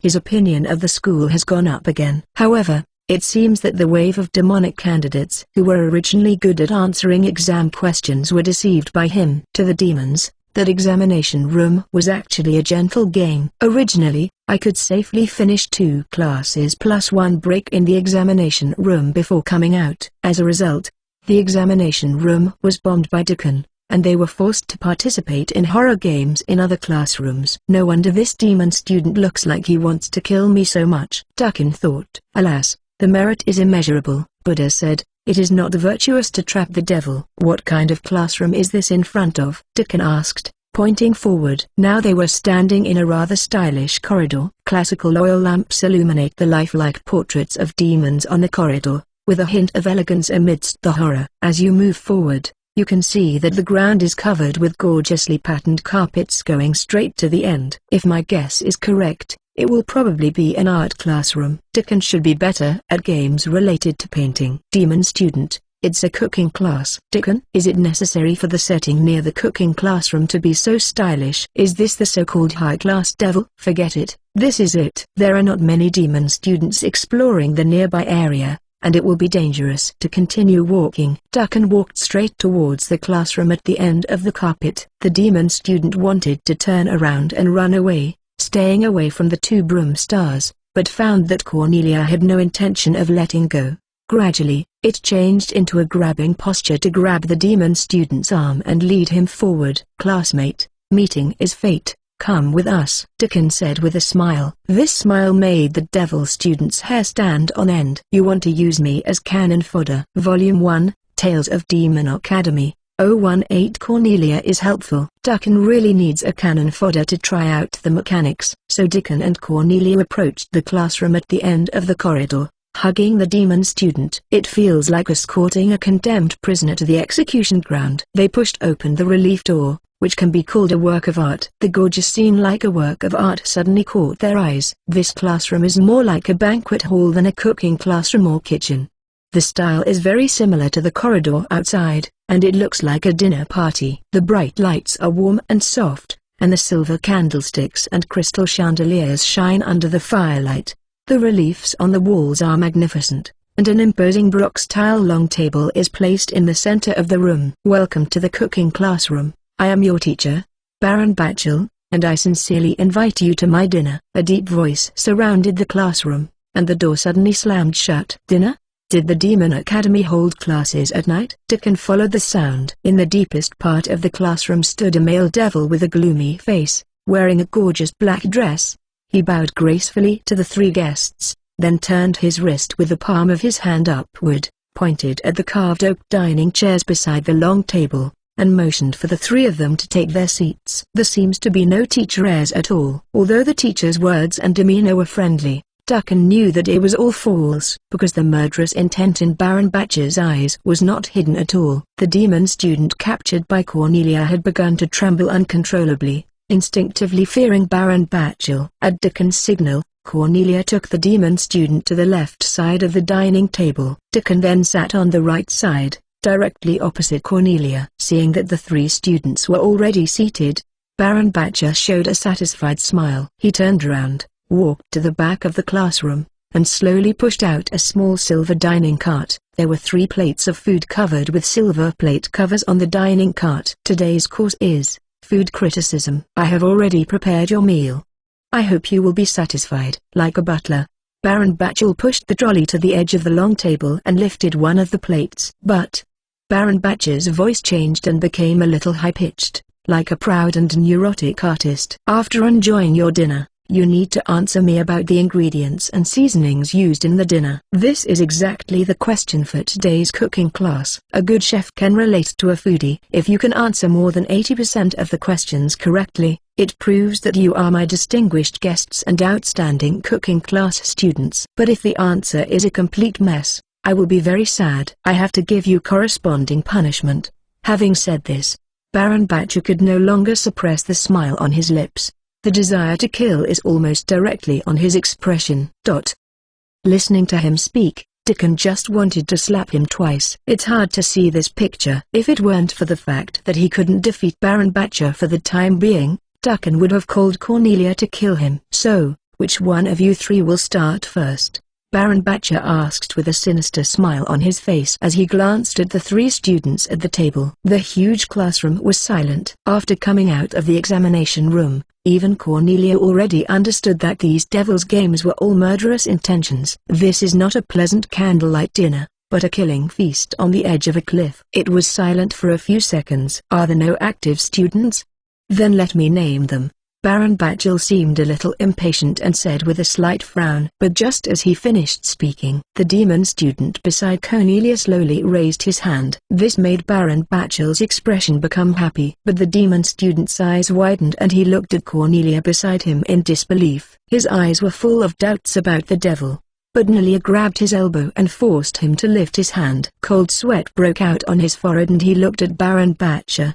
Baron Bach's eyes have been locked on him. It can basically be pronounced dead. Then, the devil student looked at Deacon, who was sitting diagonally opposite, with a face full of grief and anger. Even if you die, you must die clearly. Although this girl is scary, she is not so evil-minded. It must have been the wicked guy opposite who gave her the instructions. Deacon looked away, pouting as if he was whistling. It was indeed him who gave Cornelia a signal with his eyes just now. He repeatedly glanced at the elbows of Cornelia and the demon student, and Cornelia quickly understood what Deacon meant. "It's you, you bastard!" The demon student screamed desperately in his heart. He was in pain. He was sad and angry, but he was helpless. All he had left was fear. "Then it's you." Baron Bachel was relieved that students finally came forward. He walked quickly to the demon student, placed the dinner plate in front of him and opened the plate cover for him. A plate of stewed meat filled with the aroma of cantaloupe, lemon and a bit of smoked meat, with a small amount of seasonal vegetables, appeared in front of the demon student. "Come on. Please dine." Baron Bachel took 2 steps back, leaving a more comfortable space for the demon student. Hear the words. The demon student raised the knife and fork with trembling hands, chopped the meat very finely, then forked it and slowly brought it to his mouth. But the closer he got to his mouth, the more his hands trembled, as if he couldn't place his mouth correctly. But Baron Bachel did not hurt him at all. Baron Bachel seemed to enjoy observing the appearance of the demon student. In this way, the demon student continued to delay, glancing at Bachel from time to time, until 15 minutes passed. He had already eaten most of this small plate of exquisite and luxurious food. Chapter 17. "Okay, it's time to answer the question," Baron Bachel said with a smile as if he had stopped the death countdown of the devil student. There are onions, carrots, bay leaves, thyme, red wine, black pepper. The demon student answered tremblingly. He kept recalling what he had just tasted in great pain. "The flavor is so complex. Every bite is obviously delicious. But this meal will not bring any happiness at all, only endless despair and fear." As if this was what Baron Bachel really wanted him to taste. In the end, he gradually began to guess blindly. But the more he guessed, the more he realized that he had deviated from the correct answer. The smile on Baron Bachel's face became more and more indulgent, and the corners of his mouth had already curved into a terrifying arc. "It's such a pity that you only answered 37% of the questions correctly. You are not a real me." A joyful announcement sounded in the classroom. As the words fell, Baron Bachel's neck suddenly stretched. His skin tore easily like a packaging bag, revealing the green scales underneath, as if he had transformed back into his original form as a monster. The well-dressed Baron began to shake his weird long neck, and smiled with his already terrifying face, staring at the demon student who had turned ashen. Finally, Baron Bachel seemed to have had enough of admiring the desperate look of the devil student. His head became extremely huge, and he opened his bloody mouth and swallowed the demon student like lightning. One bite. The devil student was swallowed whole by Baron Bachel. There is no resistance. Crack, bang. Baron Bachel chewed a few times with enjoyment on his face and swallowed his meal wholeheartedly. After a period of swallowing with great enjoyment, Baron Bachel seemed to be extremely happy. His eyes rolled up slightly and he retracted his neck while laughing. He said it from the beginning. This is his dinner party. A few moments while Baron Bachel enjoys a wonderful dinner. Although Nalia has a poker face. But I started to feel a little anxious. She was probably convinced that she could not defeat Baron Bachel. In case the ingredients are not tasted later, I wonder if Bachel can be restrained by working together with Deacon. She looked at Deacon. The two met their eyes. She found that Deacon still maintained the same expression, leaning back on the chair as steady as a chess set. This made Cornelia feel relieved. Deacon should already have an idea. Author's note, recommended by a friend. Here is the introduction, preview of the bridal transformation list, Senjupila Princess, Senjutobi Knight, Uekai Hamadara, Uekai Azuna. Stable daily updates, occasional explosive updates. My name is Uzumaki Naruto, I'm male, my sister is Namikaze Naruko, and my sister is Uzumaki Menma. I live in room 1001, building 2, Bucket Garden, Buck Street, Bushi. My older sister doesn't know me, and my younger sister doesn't know me either, but I still have a blonde animal-eared Lilai who calls herself Kyuubi and wants to cheat on my body all day long to accompany me. Hyuganen? Uekai Satsuki. Now is the battle of the Valley of the End, Naruko vs Sasuke. This battle will determine the ownership of that man, and also decide whether to deal with the 5 shadows and the future development direction of the ninja world. Warning, this book contains a moderate amount of secondary creations, referring to girly elements, Kyuubi, Naruko, Satsuki, Ningning, Snake Princess, Shiro, Inari, Kakashi, Kakazu. Can be added later. This book is also called, Uzumaki Naruto, the master of soft food and hard work. What happened to my sex change as Naruto? N equal parts of Naruto. My sister can't be Naruko. The Shura Field in Musuhuoying. The beginning of Naruto Uzumaki. Encyclopedia of Ninja World Knowledge. Portal. Naruto Uzumaki, Master of Time Management. Volume 1, Tales of Demon Academy. 019. The wonderful cooperation between Deacon and Cornelia. Baron Batcher shook his neck and adjusted his tie again. After making sure that the tie knot was perfectly centered, he smiled at the remaining 2 people again. He seems to have regained his original gentlemanly appearance. Then which one of you will come next? Baron Batcher asked in a gentle and steady tone, as if nothing had happened just now. I come. Dukin raised his hand without hesitation. Very good. Baron Batcher was a little surprised that the students has become more active in the new round of dangerous games. Often after the first round, the remaining students begin to become frightened. But look at these 2, they are not only calm, but also confident. However, the more this happened, the more interesting Baron Batcher found it. He laughed again. Unexpected changes are often the best source for hunters. The rarer the prey, the more valuable it is to capture. Baron Batcher held up another dinner plate, politely walked around the edge of the long table, and walked to Durkin's side. He gently raised his hand and opened the silver dinner plate cover for Durkin. This is a completely different dish from the previous ones, with an alluring aroma, golden color, and clearly visible crispy texture. The outside of the barbacoa was wrapped in a crispy shell, which glowed faintly under the light. It seems like there's magic attached to the plate cover that keeps the food fresh even if it's been stored for a while. Durkin resisted the urge to pick up the plate cover and analyze it for analysis, and focused his attention on the food. He sat upright, picked up the knife and fork, and cut the food leisurely. Each time he put a small amount of food into his mouth and chewed it gently. Well, the skin is crispy and layered, and the grilled meat on the inside is tender and juicy, with the sweetness of cheese. What a perfect late-night snack. The whole process lasted 5 minutes. He put down his knife and fork, picked up his napkin and wiped his mouth gently. Good, Dukin commented as he leaned back in his chair again. He even wanted to take out his wallet and give Baron Batcher a tip. Yet he held back. Baron Batcher was surprised by Dukin's attitude. He has never seen students look so relaxed and content in the cooking class. There was no fear at all, but it was like a distinguished guest evaluating the chef's level. Am I here to treat him to dinner? Is he a true me, or does he have a weak brain? He.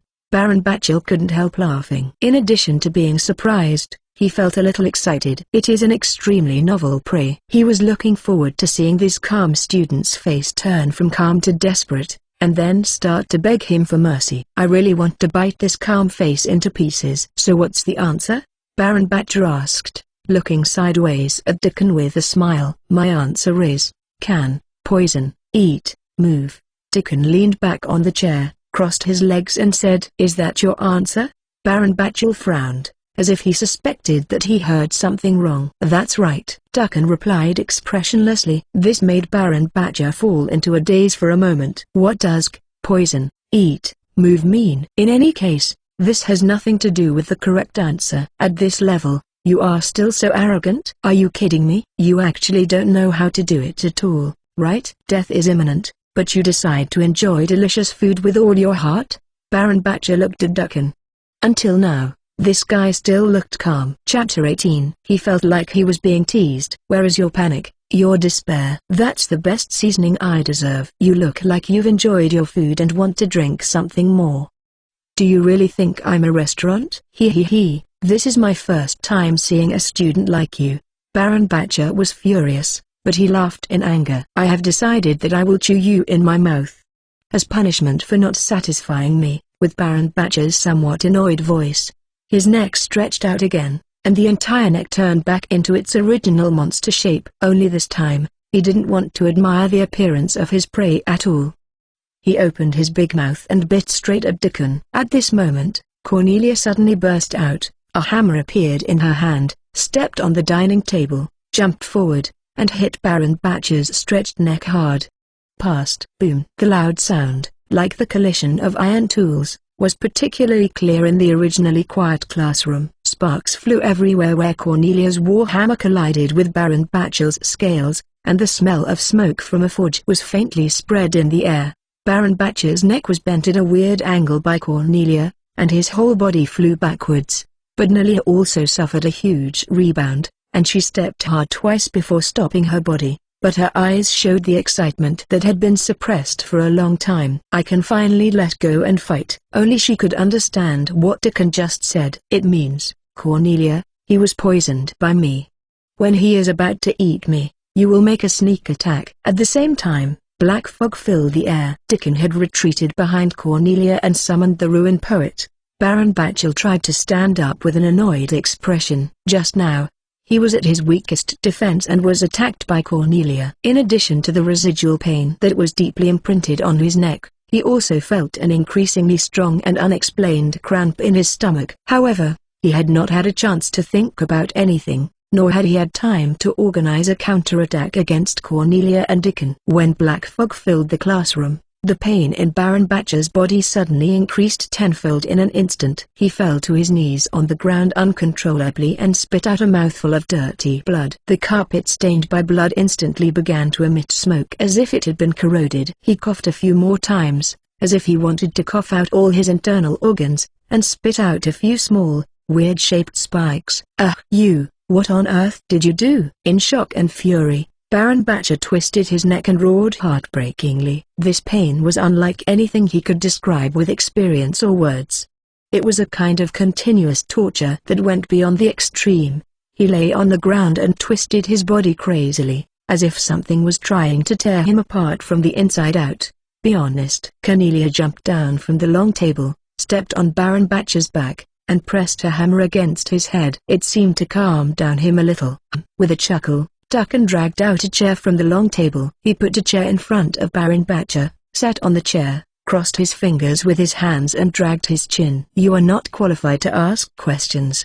Next is my interrogation time. With a hint of ridicule in his expression, Dukan looked at Baron Batcher who was lying on the ground and said, Volume 1, Tales of Demon Academy. Dukan wants to convince others with virtue. In fact, the reason why Baron Batcher was poisoned is very simple. When Dukan first entered the cooking classroom, he secretly put 3 poisonous ground nails into the demon student's pocket, and it is the latest version that has been continuously improved by Dukan. Poisonous ground nail 2.4. Category: Spell card. Grade: Blue Precious. Level: 2. Effect: Causes continuous poison and bleeding. This spell can be triggered from a distance. Remarks: The current version is 2.4, and the bug that causes toxins to be removed by second-level purification magic has been fixed. Develop a diary. When Dukan heard Baron Batcher's opening words, I will cordially invite you to my dinner party, he had guessed that in this game, the loser would probably become Baron Batcher's dinner. After all, it was Baron Batcher's dinner party. What does Batcher want to eat? It was obvious that they were the 3 little demons he saw in his eyes full of bloodlust. In this case, as long as Baron Batcher eats the demon student, there is a great chance that the poisonous spike will enter his stomach smoothly. Using poisonous ground nails to hunt large monsters is a fishing law enforcement routine that Dukan has been using since he was in the Karen border territory. First capture the small beasts that Warcraft likes to eat. Place poisonous ground spike inside the body of a small beast. Then drive them near the residence of large monsters. After confirming that the large monster captured the small beast and ate it, summon the ruined poet from the dark, and then trigger the poisonous ground spike. As long as Dakan keeps supplying mana, the poisonous spikes will not disappear. The most critical point is that Dakan softened and strengthened the highly toxic ground nail cards, and painted them with special anti-acid corrosion paint. As long as the prey swallows this card, it can continuously trigger poisonous spikes in its stomach. The prey can be killed without bloodshed. The only downside is that it's a bit troublesome to get the cards. Badger probably won't be able to get back the 3 cards in his stomach. But the problem is not big, it's time to develop a new version. Cornelia, help me tie him up. Dakan directed. Cornelia nodded, put away the hammer, and took out another card that Dakan gave her. Wire rope. Category, equipment card. Grade, white ordinary. Level, 1. Effect, none. Note, it can also be used as a weapon. This is Dakan's mechanical performance and geometric structure that have been brought to the extreme. It is made of steel wires twisted together in a spiral shape according to rules, and added with a rope core and grease. Although it is a first-level whiteboard card, after it is tightly bound by a steel rope, even a 4th-level warrior cannot break it with brute force. Cornelia tied up Baron Badger, who was twitching in pain 3 or 2 times, and stepped on his back again to tell him not to move. All right. Thanks for your hard work. Dakan slowly raised his right hand, and the ruined poet turned into a stream of light and gathered between his fingers, turning into a card. Badger suddenly felt like he had a new lease of life. The pain that was eroding him was greatly reduced in an instant, as if the curse was lifted. After a while, his consciousness completely returned to his mind. Although he was still tortured by pain, the air he breathed now seemed to be sweeter than before. Are you in the mood to talk to me now? Dakan bowed forward slightly and looked down at Baron Badger and asked. Baron Badger had only one consciousness in his mind. That is, get rid of this guy quickly. He is the source of all evil. Baron Badger's eyes were filled with bloodthirsty light, and he used all his strength to break free from the rope that didn't seem too thick, but found that it was unusually strong. Obviously there is no additional magic on the rope. How could it be impossible to break free? After trying to break free from the rope but finding it ineffective, Baron Badger stretched his neck suddenly again, trying to devour Dakan. However, before he could return to his original shape, Cornelia hammered his head hard into the ground, causing a small pit to sink into the ground. Ah! Baron Badger howled. Being hit by this hammer is extremely painful. Obviously the injury was not that fatal, but the pain was excruciating. Baron Badger is now very weak and cannot resist Cornelia's brute force attack. Well, it seems I need to give you some impressive memories. Dakan sighed and threw the card, summoning the ruined poet. This darkness has no hope and no redemption, because this darkness is myself. With this chant that made Baron Badger's scalp numb, the brief peace ended in an instant. He fell into that state of extreme pain again. The pain from his body skyrocketed again, and his body and mind were constantly being devastated. Baron Badger's face turned pale, and he opened his mouth and made uncontrollable random sounds. He finally understood that this summoned object surrounded by black mist was the source of his pain. But Cornelia, don't use too much force. Just hit him on the shoulder blade. Cornelia swung the hammer in her hand again. Terra Hammer. Category, equipment card. Grade, blue precious. Level, 2. Attack bonus 200. Effect, when hit by this weapon, it will cause double pain. Note, here's Cornelia. Chapter 19. This is a special war hammer made by Dakan for Cornelia, which perfectly matches his system. Dakan has not yet been able to build a longsword that can withstand Cornelia's power. So for the time being, Cornelia was given a blunt weapon. Blunt weapons are less likely to be broken than swords. The size of this hammer is much larger than an ordinary tool hammer, and the handle of the hammer is about as long as the blade of Cornelia's original sword. So Cornelia felt surprisingly smooth when waving. The ruined bird was not present when Baron Badger was hit by the dread hammer, so the pain was only twice as painful. Now in the presence of the ruined poet, Cornelia takes a beating. It would be 20 times more painful than Baron Badger had ever experienced. Cornelia seemed to be trying hard to control the intensity. Then he knocked Baron Badger on the shoulder like a walnut. Incomparably shrill screams resounded in the cooking classroom. How about it? Dakan asked. Baron Batcher seemed speechless and twitched wildly on the ground. Ducken. Baron Batcher. Do you know what it feels like to wake up from pain after fainting? Baron Batcher. Dickon. Cornelia, wait until he wakes up a little and start tapping from his right hand, then his left hand, and then his left foot. Cornelia, where's the right foot? Ducken, keep it for him. I just want to make OCD uncomfortable. Cornelia nodded. She doesn't have OCD, but the elegant Baron Batchel probably has severe OCD. After all, he arranges everything in the cooking classroom neatly and is very particular about the position of his tie. Author's note, also recommended the following is the introduction. What on earth are you going to do? I want to find pretty cure for a post. You misunderstood me, man.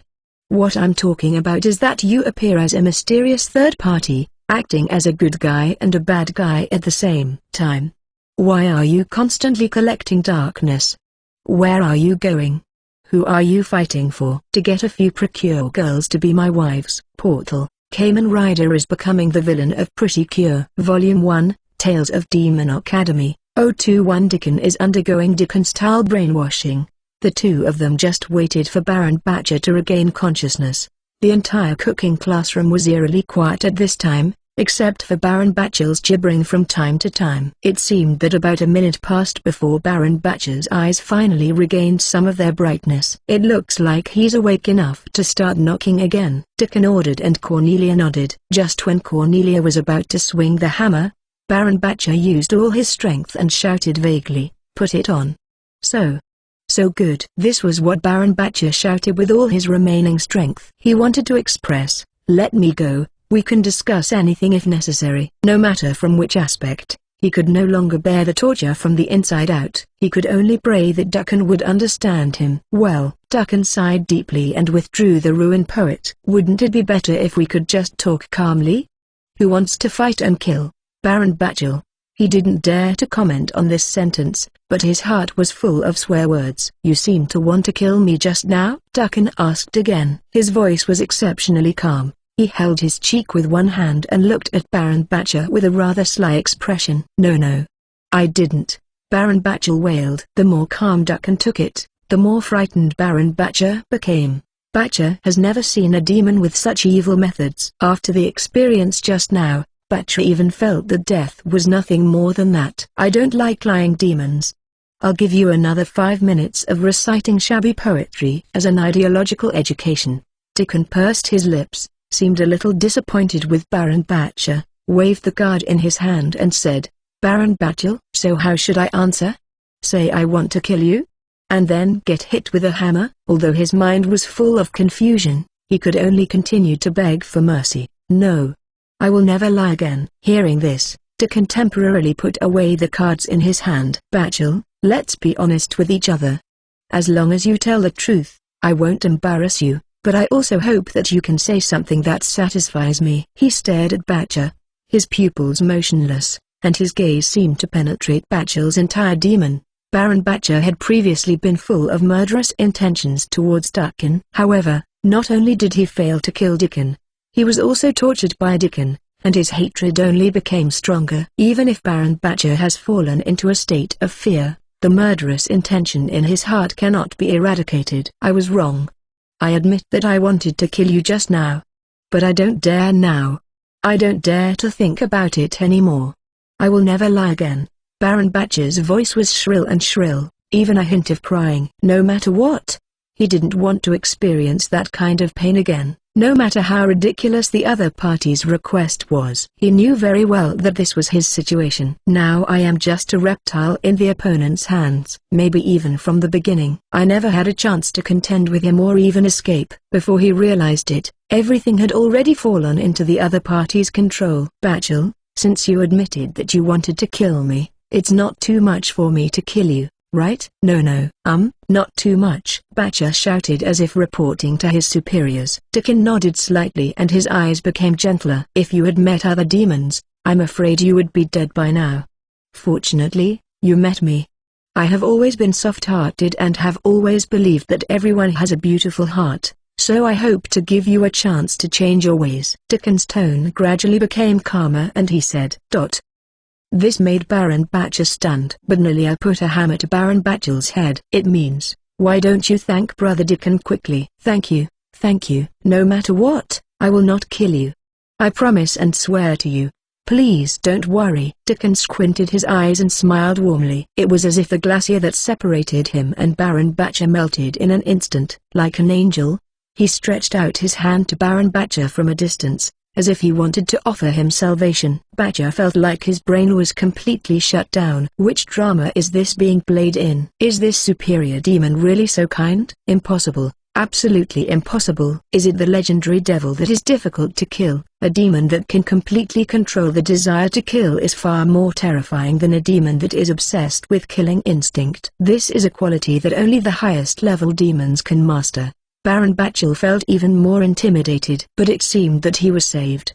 The trop demon had no need to lie. His oath should be valid. Just when Baron Batcher got Dickon's promise, he was about to breathe a sigh of relief. Dickon continued, so, swear allegiance to me, or live in endless torture? Tell me your answer. Baron Batchel was on an emotional roller coaster. Is this what is called living? Is killing a living being a kind of kindness to you? Baron Batcher looked at Dickon's smile that made him shiver, and felt the cold blunt instrument on his head. For the first time, he understood what it felt like to have fear in his soul. I choose to surrender to you. The noble and elegant Baron Batcher finally surrendered completely and answered tremblingly. Very good. Dickon sat in his chair and looked down at Baron Batchel. Then I am going to confess a secret to you. Please listen carefully. Then Dickon took a deep breath and said seriously, actually, I am not a devil, I am a human being. Impossible. You are a devil. The devil among devils, cried Baron Batchel in panic. This was the most outrageous joke he had ever heard in his life. Chapter 20. What? Say it again? Dickon raised his eyebrows, a little shocked and angry. This was the first time that a demon called him a demon. Dickon admits that sometimes the cards he makes can be slightly underworld, but that doesn't extend to him. No, no, no, you are human. You are not a demon. Noticing Dickon's expression, Batcher quickly changed his words and tried to remedy the situation. You are perfunctory with me. Don't think you can deceive me into anything. You have to sincerely believe that I am a human being. Dickon's tone seemed really angry. This made Baron Batchel extremely frightened. Could it be that Dickon has the ability to read minds? Baron Batchel couldn't help but begin to doubt this. His mind was racing. Although he couldn't come to a conclusion at the moment, he knew that even if he resorted to crazy self-hypnosis, he still had to follow Dickon's wishes. Because Dickon's requirements are very clear, he cannot lie, and he cannot deny what he said.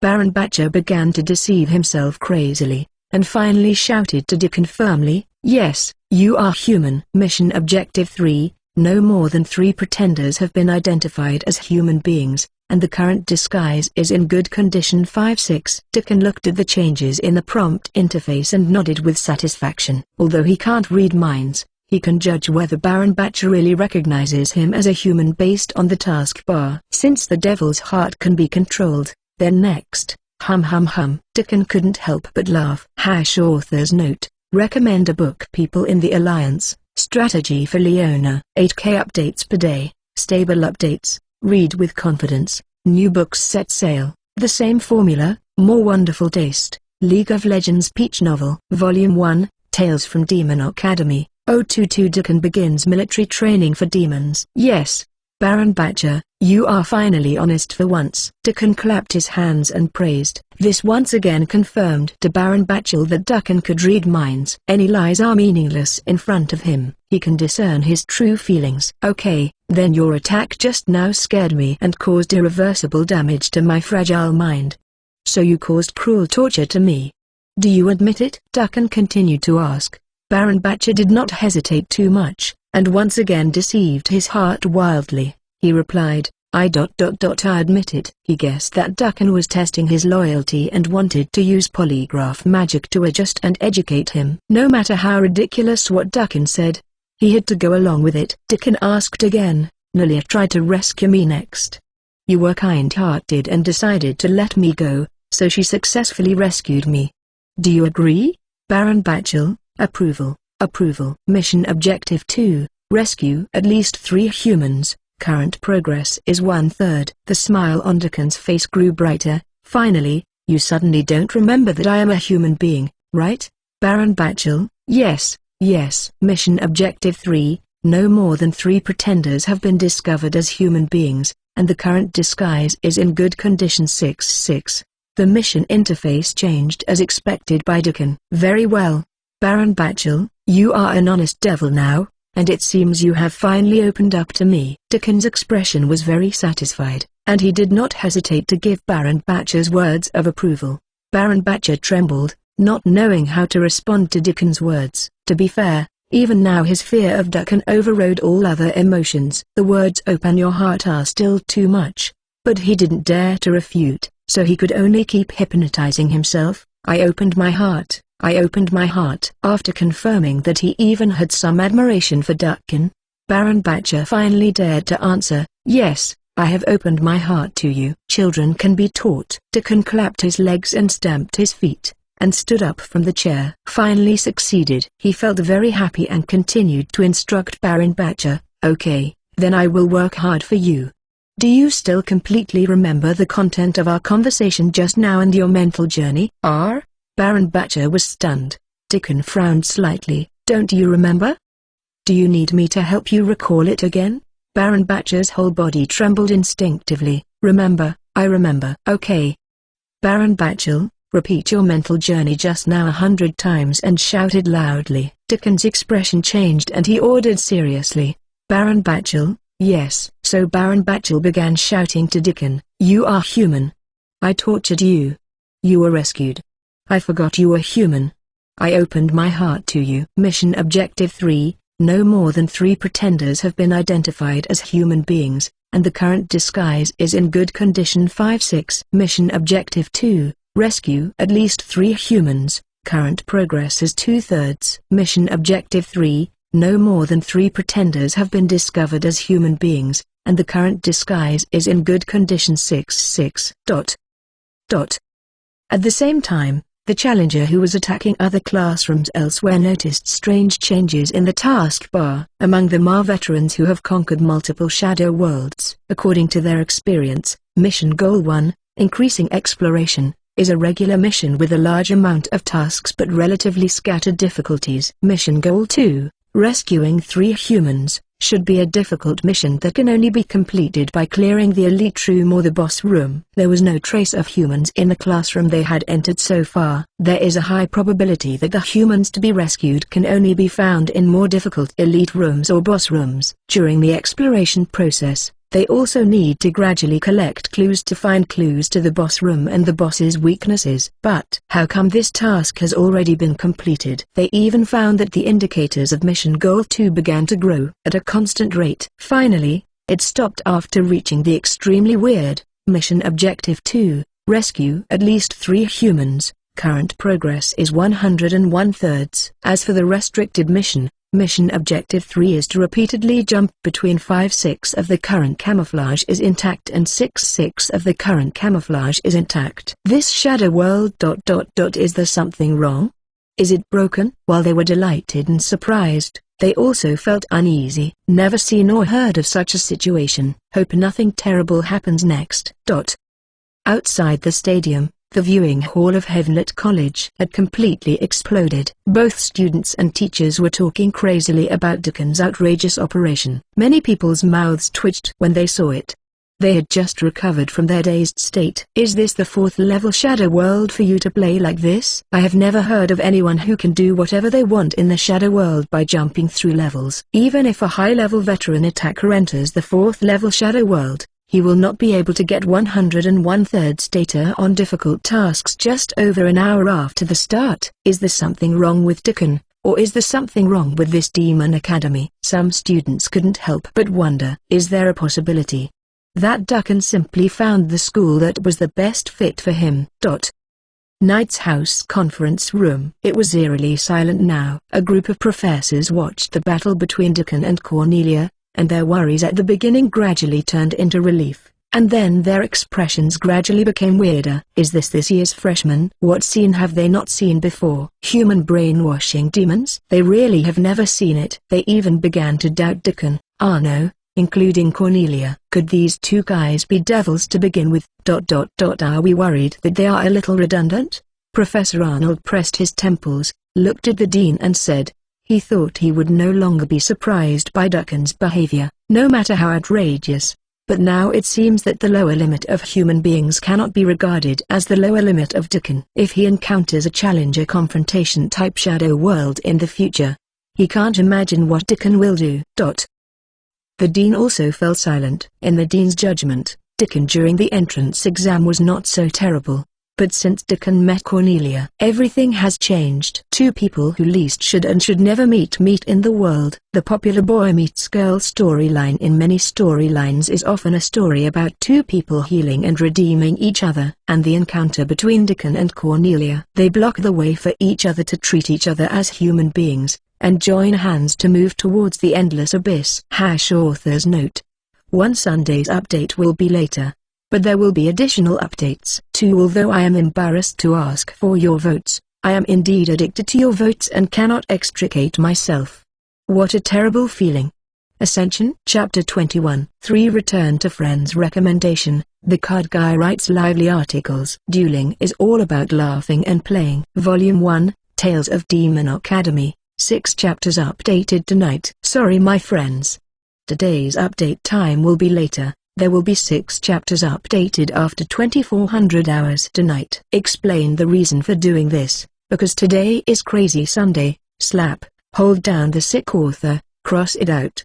Try again, because the click list will be refreshed at 0 o'clock on Monday, and Greedy Me wants to do it again. Click on the list. Speaking of which, I would like to thank everyone again. It is only because of your support that I can be on the list this week. Thank you very much. After that, I will resume my normal update schedule, which is to update every morning. Although the protagonist of this book is from the underworld, my update time has always been from the underworld. It can be seen that the author is actually a person from the earthly world. This is a pure book for teenagers. I hope it can become everyone's breakfast companion and bring everyone a smile. Finally, there is one thing I must tell you. This is a sentence that I have hidden deep in my heart for a long time. Maybe many people already know it, and maybe some people don't know it yet. Please listen to me. If you encounter problems with missing chapters, please click refresh directory button. Zhenqiang Yuan. It's an old bug in the app. If you encounter it, just refresh the directory. Volume 1, Tales of Demon Academy. 023 Cornelia learned the memory erasing magic in the cooking class. Report.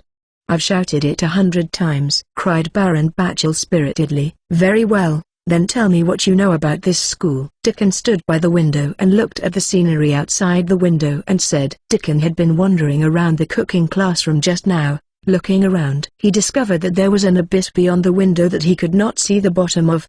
The entire school seems to be a small island suspended in purgatory. It seems that there is no way to escape outside the map. What information do you want to know? Baron Bachel asked with some trembling. He was afraid of pissing off Duncan by saying a bunch of nonsense. Duncan thought for a while and walked to Cornelia, who was stepping on Baron Bachel. He took out the Red Devil's ticket from Cornelia's pocket, then waved it in front of Baron Bachel's eyes. What's it for? Duncan asked. This is a Devil's Pass, which is awarded by teachers to outstanding students. With it, even if you meet the director in the corridor during class time, you can give it to the director. You will be protected from one attack, and the director will not come back again within half an hour.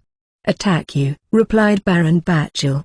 Do you have a Devil's Pass? I have one. Where? In my coat pocket. Okay, I know. Duncan had no intention of letting go of Baron Bachel and letting him take out the pass now. Although Baron Bachel was subdued by him, this kind of bully devil should still not be trusted too much. Duncan's body is very fragile, and Baron Bachel can kill him if he is given a chance. Although Duncan has already worn the crown of thorns, Duncan is now afraid of pain. Duncan said, next, tell me the location of every facility in this school and the characteristics of the teachers. Baron Bachel hesitated for a moment and replied: I don't fully understand the other teachers, because the teachers in this school change often. It seems that the death rate of teachers in this school is quite high. Do you know who the strongest teacher in the school is? Duncan asked. There is no doubt that it is the principal, but the principal is not necessarily in the school.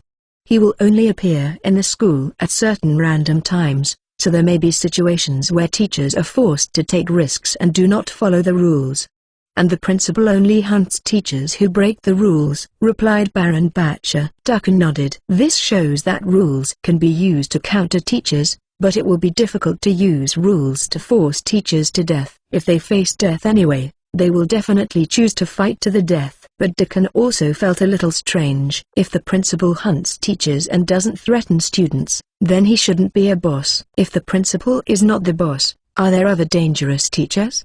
Besides the principal and director, are there any particularly dangerous or out of standard school employees? Although he has completed mission objective 2, Ducken is still very concerned about the boss's information. If he is confident, he will try to clear the boss room. The clearance rewards of Shadow World are related to the final evaluation obtained by oneself, and it will be related to the enemies you defeated in the Shadow World, the deeds you completed, and the trophies you gained. If you don't clear the boss room, even if you clear the level, the rewards will be one level lower. If it were a Shadow World with other themes, Ducken would not be too greedy for rewards.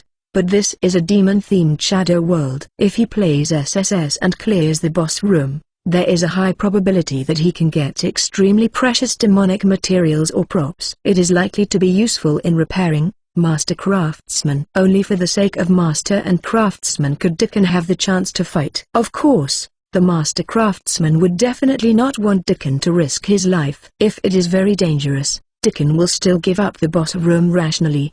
Baron Batcher thought for a while and said, I have heard of Miss Olive in the Devil's Laboratory. She is always doing some horrific experiments. There are even rumors that she often ignores school rules. But so far, the principal has never been caught. Laboratory? Horrible experiment? Isn't this right? This demon named Olive is most likely the demon mentioned in the mission that tortures humans. The humans to be saved may also be in her laboratory. Not surprisingly, this is the boss room. Go on. No, the Devil's Laboratory is far away from the cooking classroom, and we have almost no contact. Next, please describe to me the school map, classroom information, and the teacher information you know. Baron Batchel told Ducken the information for nearly half an hour. During this period, Ducken had been sitting at the long table, recording and sorting out information based on Baron Batcher's confession. He roughly drew a map, full of markings. It's really outrageous. It's the first time I've seen a school where you have to interrogate the teacher to learn knowledge.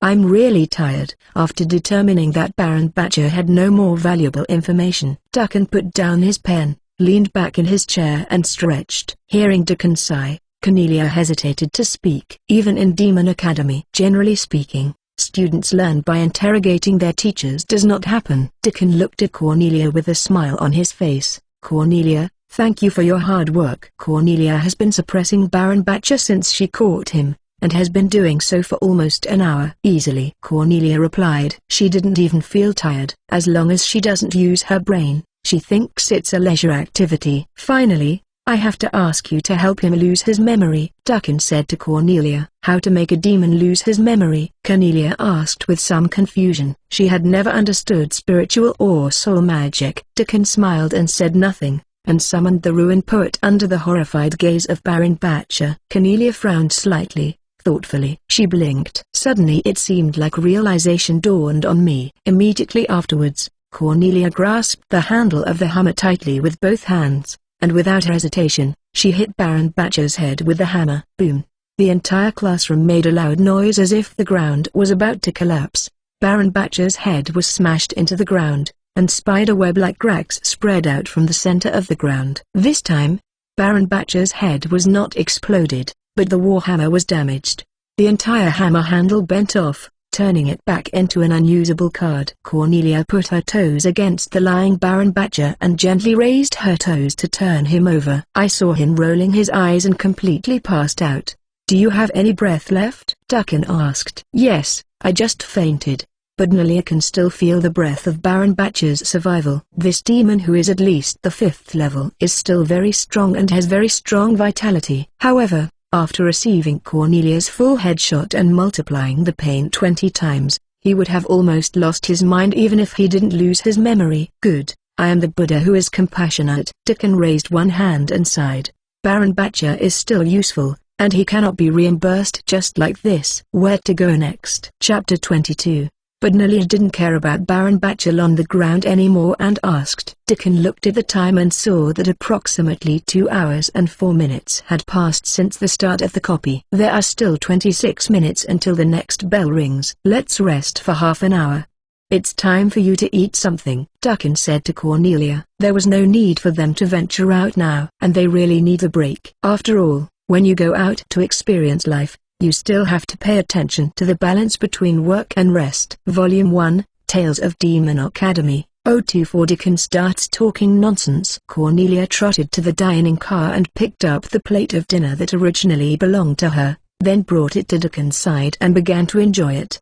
Dickon leaned back in his chair and looked at the ceiling, reviewing the information he had just obtained in his mind. Now that he has a lot of intelligence advantages, he needs to carefully plan his subsequent attack route. By the time they had rested, there were still 9.5 hours left. Although Mission Objective 2, rescuing the hostages, has been achieved, the progress of Mission Objective 1, exploring the map, is now only 8.6%. It is still far from the required 50% or more. There are 2 reasons for this slow progress. First, Dickon and Cornelia stayed in this room for too long. After exploring the cooking classroom, the total progress only increased by about 1%. Secondly, they haven't touched the boss room yet. The boss room will most likely reward extremely high exploration progress. Fortunately, the other 4 challengers' exploration speeds were pretty good. The configuration of 4 people is likely to be 1 level 5, 2 level 4 and 1 trash. In the matching mechanism, not a level 5 and a level 3 team will be judged as suitable for level 4 difficulty. Level 5 challengers have the ability to forcibly demolish certain levels in the level 4 shadow world. The advantage it brings may require several low-level challengers to balance it out. Therefore, Dickon and Cornelia are used to balance out the advantages of 5th-level challengers, or should have been cannon fodder. Fortunately, I have such a good teacher as Batcher. Dickon couldn't help but sigh. Cornelia ate the dinner on the plate and glanced at Dickon. She still held back her complaints. She felt that ever since Dickon arrived in the shadow world, it was like she had completely loosened the shackles of morality. But it's pretty good. This made her feel more at ease as a teammate. Without using her brain, she could easily conquer the shadow world wherever Dickon pointed her. Nothing could be more idealistic than this. Cheers. Dickon touched Cornelia's goblet lightly. The 2 of them started drinking. After dealing with Baron Batchel, they found that this classroom was quite good. What kind of murderous feast? This was supposed to be a candlelight dinner. If only a few other teammates could do better, they wouldn't even bother to leave. Hey, let's wait until we get back to continue the celebration party. Dickon sighed, already a little reluctant to move. We must have a good meal then. But Nalia also leaned on the chair, feeling that this shadow world was really harmonious and beautiful. Dickon, if we continue to raise the flag, even the 2 of us may not be able to go back safely. Cornelia, what does flag mean? Dickon, after some of the death lines are finished, we basically can't live anymore. Anyway, we can't say the lines randomly, especially when there are many people paying attention to us. Cornelia, I understand. Dickon looked at the time and stood up reluctantly. It's almost time to go. He walked to Baron Batchel's side, untied the wire rope that bound him, and rummaged through his pocket to find the Devil's Pass. Cornelia, please take Baron Batchel away with you. Okay. Cornelia walked over quickly, grabbed Baron Batcher's feet and dragged him out of the classroom. It was time for get out of class to end, and the 2 of them were walking in the corridor. From time to time, students passing by cast a surprised look at them. This was the first time that the demon students saw a student dragging an unconscious teacher down the corridor. Moreover, there is such a large and eye-catching scar on the teacher's head. It was as if his head had been slightly deformed after being hit with a blunt instrument. Couldn't it be these 2 guys who did it? Students dare to think but dare not ask. I was afraid of provoking these 2 evil-looking demons. Based on the information from the interrogation, it didn't take long for Dickon to find the destination, the infirmary. As one of the few public facilities that Batcher knew well, the school's infirmary was also very unusual. The demon school doctor in the infirmary will experiment on injured patients. If an injured patient goes in, there is a probability that he will be cured, and there is also a probability that the school doctor will use it for experiments. But if an uninjured student hides in, he will be forcibly captured by the demon school doctor for experiments. Although you will suffer great pain, there is a chance of getting stronger. It is a functional room that is more about luck. Dickon and Cornelia rushed into the room one behind the other, pretending to be in a hurry. This room didn't look like an infirmary at all, but rather like some kind of Frankenstein laboratory. There was an aura of darkness and decay everywhere, and the black liquid in the bottles and jars placed on the cabinets was soaked with the organs of unknown creatures. Leaning against the wall, there are various creatures lying in a row of huge glass cabins. Some are emaciated, and some are covered with red tumors. In front of the operating table in the middle of the infirmary, there is a figure with its back to Dickon. Seemingly noticing the visitor, he turned his head. The school doctor was a thin old man with a terrifying face, and his hideous face was inlaid with various metal skins. And what he was holding was not a scalpel but a saw. He exuded a suffocating aura of decay, and the murderous intent in his eyes was not hidden. It seems that the prey has been found and will attack Dickon and Cornelia in the next second. Just as he was about to start the killing mechanism in this room. Our teacher Batcher has food poisoning. Please save him, Dickon shouted first. Baron Batchel? The demon school doctor was stunned for a moment, and then his attention was completely attracted by the demon being dragged by Cornelia. He seemed to have discovered something very interesting, put down the saw in his hand, walked quickly behind Cornelia, and looked at the unconscious figure on the ground. Put him on the operating table. The demon school doctor soon stopped paying attention to Dickon and Cornelia, and just gave these instructions. Cornelia carried Baron Batcher over as requested and laid him flat on the operating table. Then she retreated to Dickon. The demon school doctor began to grope around Baron Batcher's body. After checking for a long time, it seemed that he finally confirmed that this guy was Baron Batcher. Why is there such a big wound on his head? The school doctor asked in confusion. The teacher went crazy after getting food poisoning and kept hurting himself. Finally, he knocked his head on the corner of the table and passed out. When he was still conscious, he told us that we could save him as long as he was sent to the infirmary.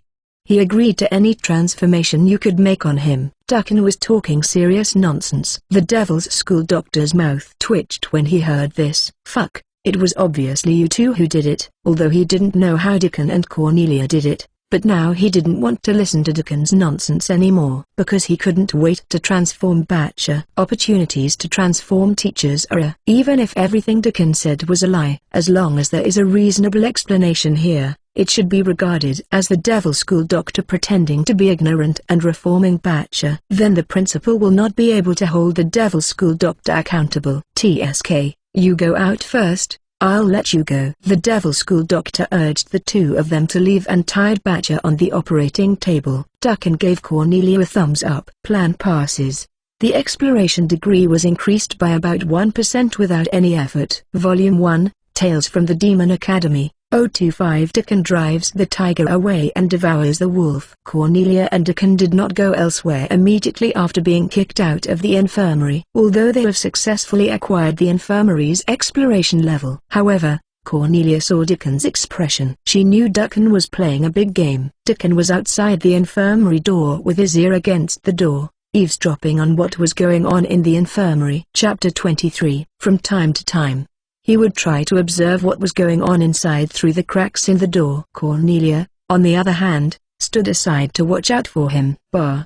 Bah! Dickon heard the sharp and harsh sound of metal cutting saws coming from the infirmary from time to time, as if the demon school doctor was cutting Baron Batcher's flesh, muscles and bones with a sharp weapon. The demon school doctor is currently carrying out a horrific transformation on Baron Batcher. If the transformation is successful, Baron Batcher may be able to reach a combat effectiveness close to the 6th level. Baron Batcher's dull wails of pain and the hum of metal cutting and sawing his scales came one after another. After a while, Baron Batcher's screams grew louder and louder, until they turned into a miserable roar. Ugh! Why am I here? Baron Batcher finally regained consciousness through the reform surgery performed by the demon school doctor. Although Batcher's mind was still in confusion at this time. But the pain caused by the flesh and bones being chopped off gradually made him regain consciousness. He found that he was not in the cooking classroom, but was taken to a place that was extremely scary even for teachers. HMPH, Bachel, if you bear with me a little longer, you will become my proud work. While the demon school doctor was sewing monsters and metal parts onto Bachel's body, he deliberately stimulated his wounds with rough methods. This is the evil taste of the devil school doctor. Not only does he not like giving anesthesia to patients, but he also tries to keep the patients awake. Stop it. Baron Bachel could not accept the terrifying appearance of his elegant self becoming the school doctor's experimental subject, although his brain was a mess. But the only thing he knew for sure was that his heart seemed to be blocked by fear, almost suffocating him. He was trapped in an inescapable nightmare. It seemed as if he had endured far more pain before. The fear accompanying the pain pointed to a being far more terrifying than the principal. But he couldn't recall the appearance of that terrifying existence. It seemed like the brain's self-protection was preventing him from recalling. Baron Bachel desperately begged the devil school doctor, "Please, let me go. You are also being targeted. It's still too late to escape now." "Ha, Bachel, stop talking nonsense. I treat the injured patients who come to the infirmary in accordance with school regulations. You can't blame me." The devil school doctor paid no attention to Bachel and was just obsessed with his own transformation work. "You are violating the rules.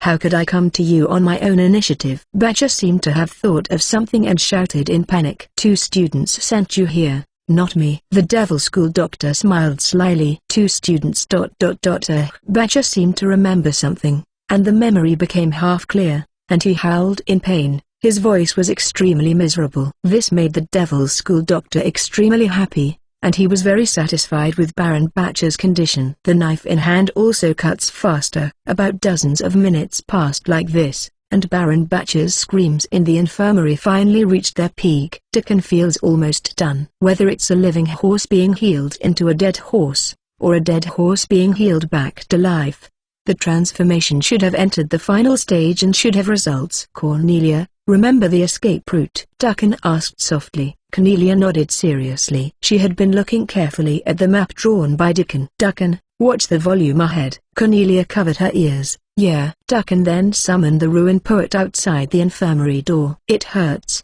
It hurts so much." Black mist instantly filled the corridor and even spread into the infirmary. Broken voice. At the same time, Bachel's screams in the infirmary became fragmented, and the sharp voice even scared the demon school doctor. He felt that he had not particularly hurt Baron Bachel just now. "Huh? What is this black mist?" The demon school doctor looked at the black mist spreading on the ground with some surprise. He probably discovered at this time that Bachel's unusual pain seemed to be related to the black mist. It's him. At this moment, Baron Bachel finally recalled the fear of being dominated by this black mist from his chaotic state. He finally recalled the demon standing in the black mist. It was the most terrifying demon he had ever seen. Play with him in the palm of your hand, torture him endlessly, and destroy his mind completely. As the pain in his body and the fear in his heart reached their peak at the same time, Bachel felt something in his mind fall to the ground and shatter to pieces. Ha ha ha ha.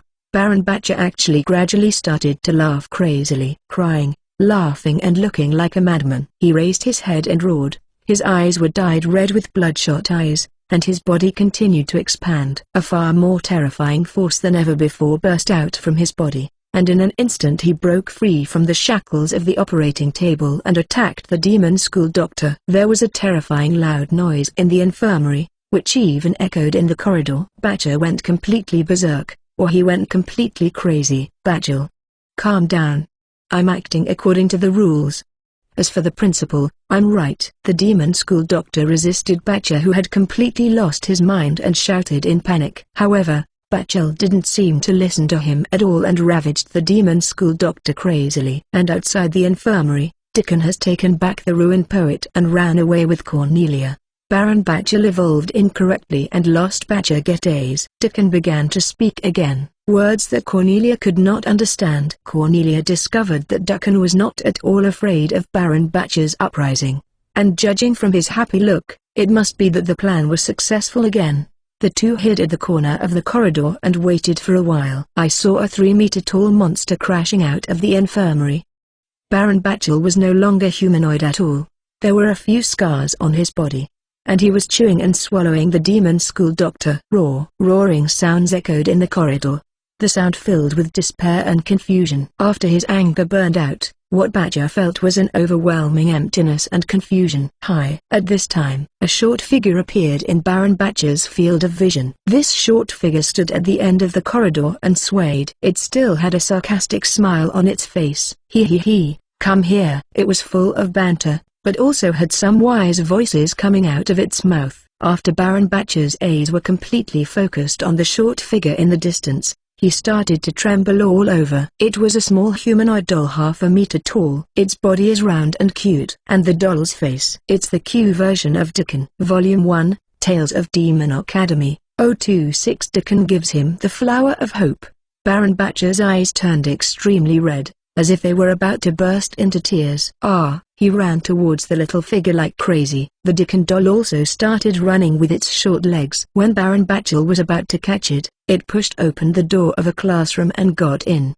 Baron Badger followed recklessly and crashed into the classroom. Then, like a crazy tiger rushing into the sheepfold, screams of blood and fear erupted in the classroom. Hiding far away, Dickon and Cornelia poked their heads out from the corner on the other side of the corridor. "Don't you want that card?" Cornelia asked. It was Dickon's summons that led Baron Badger into the classroom just now. If the user is not nearby when the summon is defeated, it cannot be recalled into a card. The doll that just attracted Baron Badger will turn into a card and be destroyed by the crazy Baron Badger. It's okay. The production cost of Captain Dulcan is not high and I can mass produce it, Dickon explained, shaking the two remaining cards of the same type in his hand to Cornelia. Captain Dulcan. Category, Summoning Card. Grade, Blue Precious. Level, 1. Attack 0. Life 100. Effect. The summon made from the Q version of Dickon has a powerful single-target taunting function and imposes a chaos state on the taunt target. The deeper the target's hatred for Dickon, the longer the taunting time. Note: Captain Dulcan is dying. Picture: Captain Dulcan's normal expression. Location: Images /165202591903158681087466114.jpg. One of Dickon's life-saving cards. Chapter 24. Low cost and good effect. Sometimes when the enemy is cornered, Captain Dulcan can also lead the enemy to engage in targeted destruction. Dulcan's plan was to cure Baron Badger in the infirmary and drive him crazy. With luck, he could even strengthen Badger. Then use Captain Dulcan to attract Baron Badger to blow up the room. Once Baron Badger kills the teachers and staff in the classroom, Dulcan can easily push that classroom flat. Explore Get easily. In this way, Cornelia, after Badger has pushed a few classrooms, we will increase the exploration level, so that the exploration level we should contribute should be almost the same. If we can get the key information about Bot, by the way, we can just go and get rid of her, otherwise we'd better not take the risk. Dulcan told Cornelia about their next plan. It was already class time, but they were walking in the corridor. Dulcan felt a little idle. He disliked Baron Badger for playing too slowly. It's been almost 10 minutes. And Baron Badger hasn't cleared the classroom yet. Okay, I'll listen to you. Cornelia nodded happily. Whether it was a fight or a play next, she didn't hate it. Now we have the cooking classroom as a safe house. Once we get rid of the director, this school will let us do whatever we want. Dulcan said. I feel like I don't want to go back to Heavenlit College. Cornelia couldn't help but sigh. By the way, Cornelia. Suddenly, Dulcan thought of something and said seriously, actually, there is something in the information that Baron Badger told me that I am very concerned about. What? Hearing what he said, Cornelia's expression became slightly serious. There A swimming pool in the principal's office. Pool. Do you want to go swimming? Of course. No student can refuse to swim in the principal's office. It's super cool, right? But Cornelia was silent. But after thinking about it, she seemed to feel very moved. Cornelia, take me one. Dickon, okay. By the way, do you think that's the director? Seems like it. Just as Dickon and Cornelia were chatting and joking in the corridor, they finally bumped into the legendary director. It seemed that the director was attracted to the area because of the loud noise caused by Baron Badger's fight nearby. Of course, The duo who skipped classes were so arrogant that it would be difficult for the director not to notice them. They walked down the corridor as if they thought this place was their home. The director rushed towards the two men without hesitation, preparing to arrest them. I saw that the man and the woman did not panic at all, and had no intention of running away. They calmly handed over a red ticket to the director. "Here, take it and take it." Dickon and Cornelia didn't even bother to look at the director. They thrust the devil's pass into the director's hand and continued chatting. When passing by the director, Dickon even patted the director on the shoulder. "Director. He has seen arrogant students, but never one so arrogant." But according to the rules, he could not attack the two students again for half an hour. The director stood there for a long time, feeling uneasy for a long time. When he is no longer feared by the students.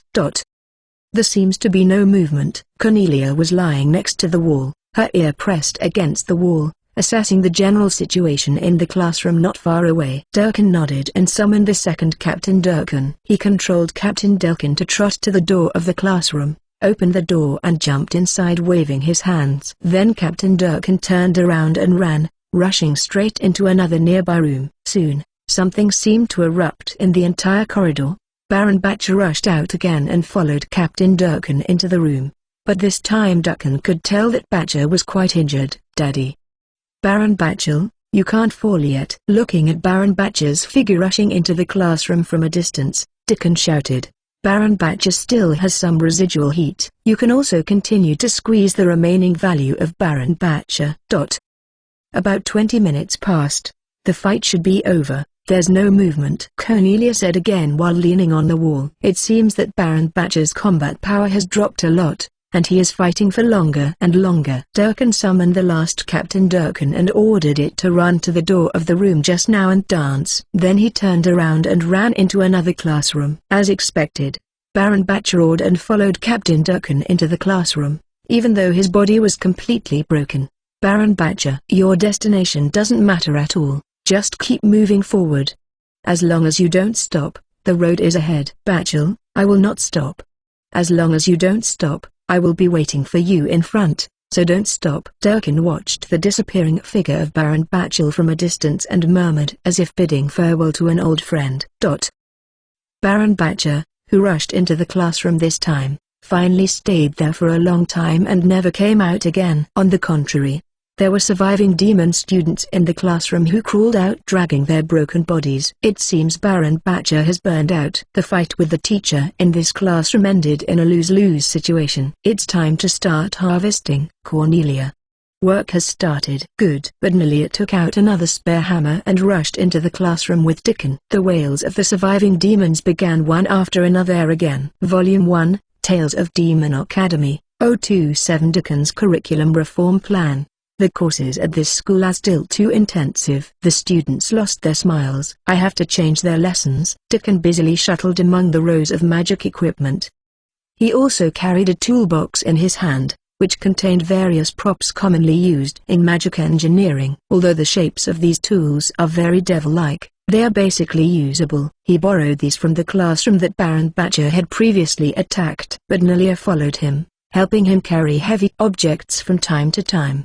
The two of them are currently in the school's broadcast room. They have piled the devil's corpses aside and are carefully repairing the equipment in the school's broadcast room. Of course they didn't kill these demons. It was the ones that Baron Batcher had killed before when he was in a state of madness. If it were the two of them, they would definitely not let the demons die so easily, and would allow the demons to exert more residual value. The room in which Durkin seduced Baron Batcher into destroying was not chosen at random. He targeted the Devil's Workshop first, followed by the broadcast room. After Batcher finished destroying these two rooms, Dickon asked Batcher to destroy the third, less important classroom. After Baron Batcher completed his mission, Dickon and Cornelia ransacked all those rooms immediately. Then all the required materials and props were moved to the broadcast room, enough to give the broadcast studio the makeover that Dickon wanted. To say that the person in this school that most affects their happy campus life is undoubtedly the dean who patrols the corridors. When she met the director before, Cornelia was very sure that she was no match for the director and had no power to resist him. According to their speculations, teachers like Baron Batcher are approximately at level 5, While elite employees like the director may be at level 6, it would still be very difficult for Deacon and Cornelia to trick the director. Of course there was no need for them to challenge the director. After all, the director doesn't have anything good to grab. It doesn't even give exploration points. A complete useless elite monster. However, the director has a weakness. He can only attack students during class. Once the bell rings, he will stop chasing students no matter what. Then as long as Deacon controls the broadcasting room, he can control the prompt music for class at any time. The director can no longer threaten them. Cornelia, help me open the lock. Deacon seemed to be in a little trouble. He made way for Cornelia and motioned for her to help open a small cabinet in front. Good. Chapter 25. Cornelia quickly trotted to the cabinet and grabbed the lock above. Then he broke it hard, and with the sound of metal shattering, the lock opened. No matter how many times I see your lock-picking skills, I still think it's cool. Deacon finally couldn't help but complain. Right. Cornelia also agreed with his statement. After all, this is one of her special skills. Much better than the lock-picking skills of those scouts. But we still have to restrain ourselves. Otherwise we will often be targeted by the police of the royal capital. When we go back, Deacon said. He was glad that Cornelia was a teammate. It would be really scary to have a grudge against someone who can instantly open locks. I probably won't be able to sleep well at night anymore.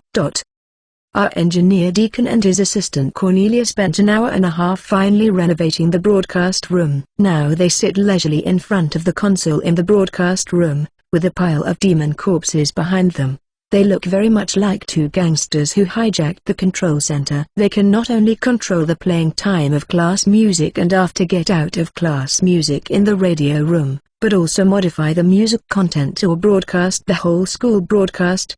In spending so much time, Deacon's main goal was to create a magic ring that could be carried around and remotely control the broadcast studio. Even if they leave the broadcast room, they can have the start and end bells ring as often as they like. After all, if you just turn off the school bell, there will be too many demon students in the corridor, which will be quite annoying. And if the principal returns to school, he will find out the situation and come to make repairs. Therefore, if he has not met the director, Deacon will try not to modify the class time too much. If you think about it carefully, my authority is almost the same as that of the principal now, Deacon said to himself. I feel like you are the acting principal now. Cornelia nodded in agreement. This school is getting more and more promising.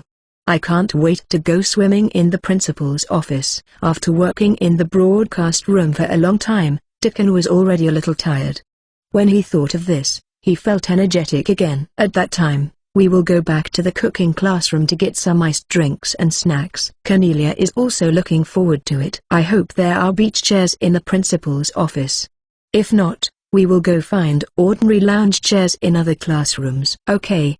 By the way, where are we going to get swimsuits? This is simple. When the time comes, we will change the style of our school uniforms. Your school uniform top will be changed into a vest. Mine will be changed into a beach jacket, and the trousers will be cut into shorts, so that we don't have to change them back and forth. Deacon picked up a pair of scissors borrowed from the demon's workshop and waved it. Anyway, the Demon Academy uniform I am wearing now was given by Shadow World, so it doesn't matter how I change it. You are such a genius. Cornelia has now discovered that Deacon is a perfect Alchemy Academy talent. Whether it's modifying magic instruments, repairing equipment, or sewing, he's good at it all. Cornelia even felt that Deacon could make magic cards. Although she had never seen Deacon making cards, nor had she asked him anything, but for those underworld cards, she could tell from the card effects that the producer must be a very good person. Then there is a high probability that it is Deacon himself. Deacon seemed to sense that Cornelia was thinking about something impolite, but he didn't say it because he was kind-hearted. He coughed twice and said, "Let's conquer a few more rooms, and then we'll prepare for the pool party." As soon as he finished speaking, Deacon frowned. "What's wrong?" Cornelia asked. The other challengers exposed one. Deacon was checking the progress of the mission just now, but found that Mission Objective 3 had changed. Mission Objective 3, no more than 3 pretenders have been identified as human beings, and the current disguise is in good condition. 5-6. It's a bit of a headache. Now that we have less teammates, our workload has become heavier again. Deacon pinched his eyebrows.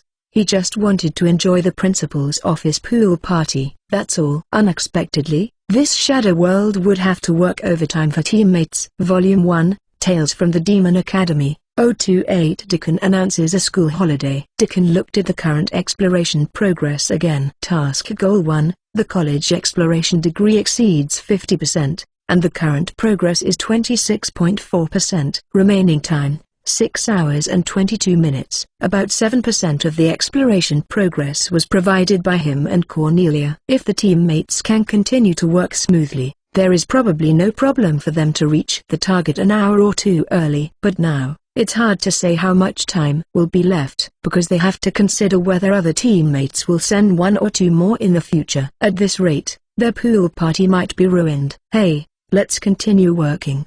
I hope we can collect some information about the boss room. Life is not easy, Deacon sighed. If they choose to play through the level without playing the boss room, they will lack the high level of exploration of the boss room. In this case, if you want to complete mission goal 1, explore the map, the number of ordinary rooms that need to be pushed will be more than a normal play method, so as to make up for the exploration of the boss room. But as long as they defeat the boss room, Deacon and Cornelia may not have to waste so much time slowly defeating a large number of ordinary rooms. Although exploring this shadow-like world is quite warm and healing, the operations of the wildling teammates are really unpredictable. Deacon sighed. Even a plot-type or escape-type movie world would be better. The varying levels of other challenges will not directly add such a real workload to Deacon. Let me work overtime. Why not match us with the confrontation type?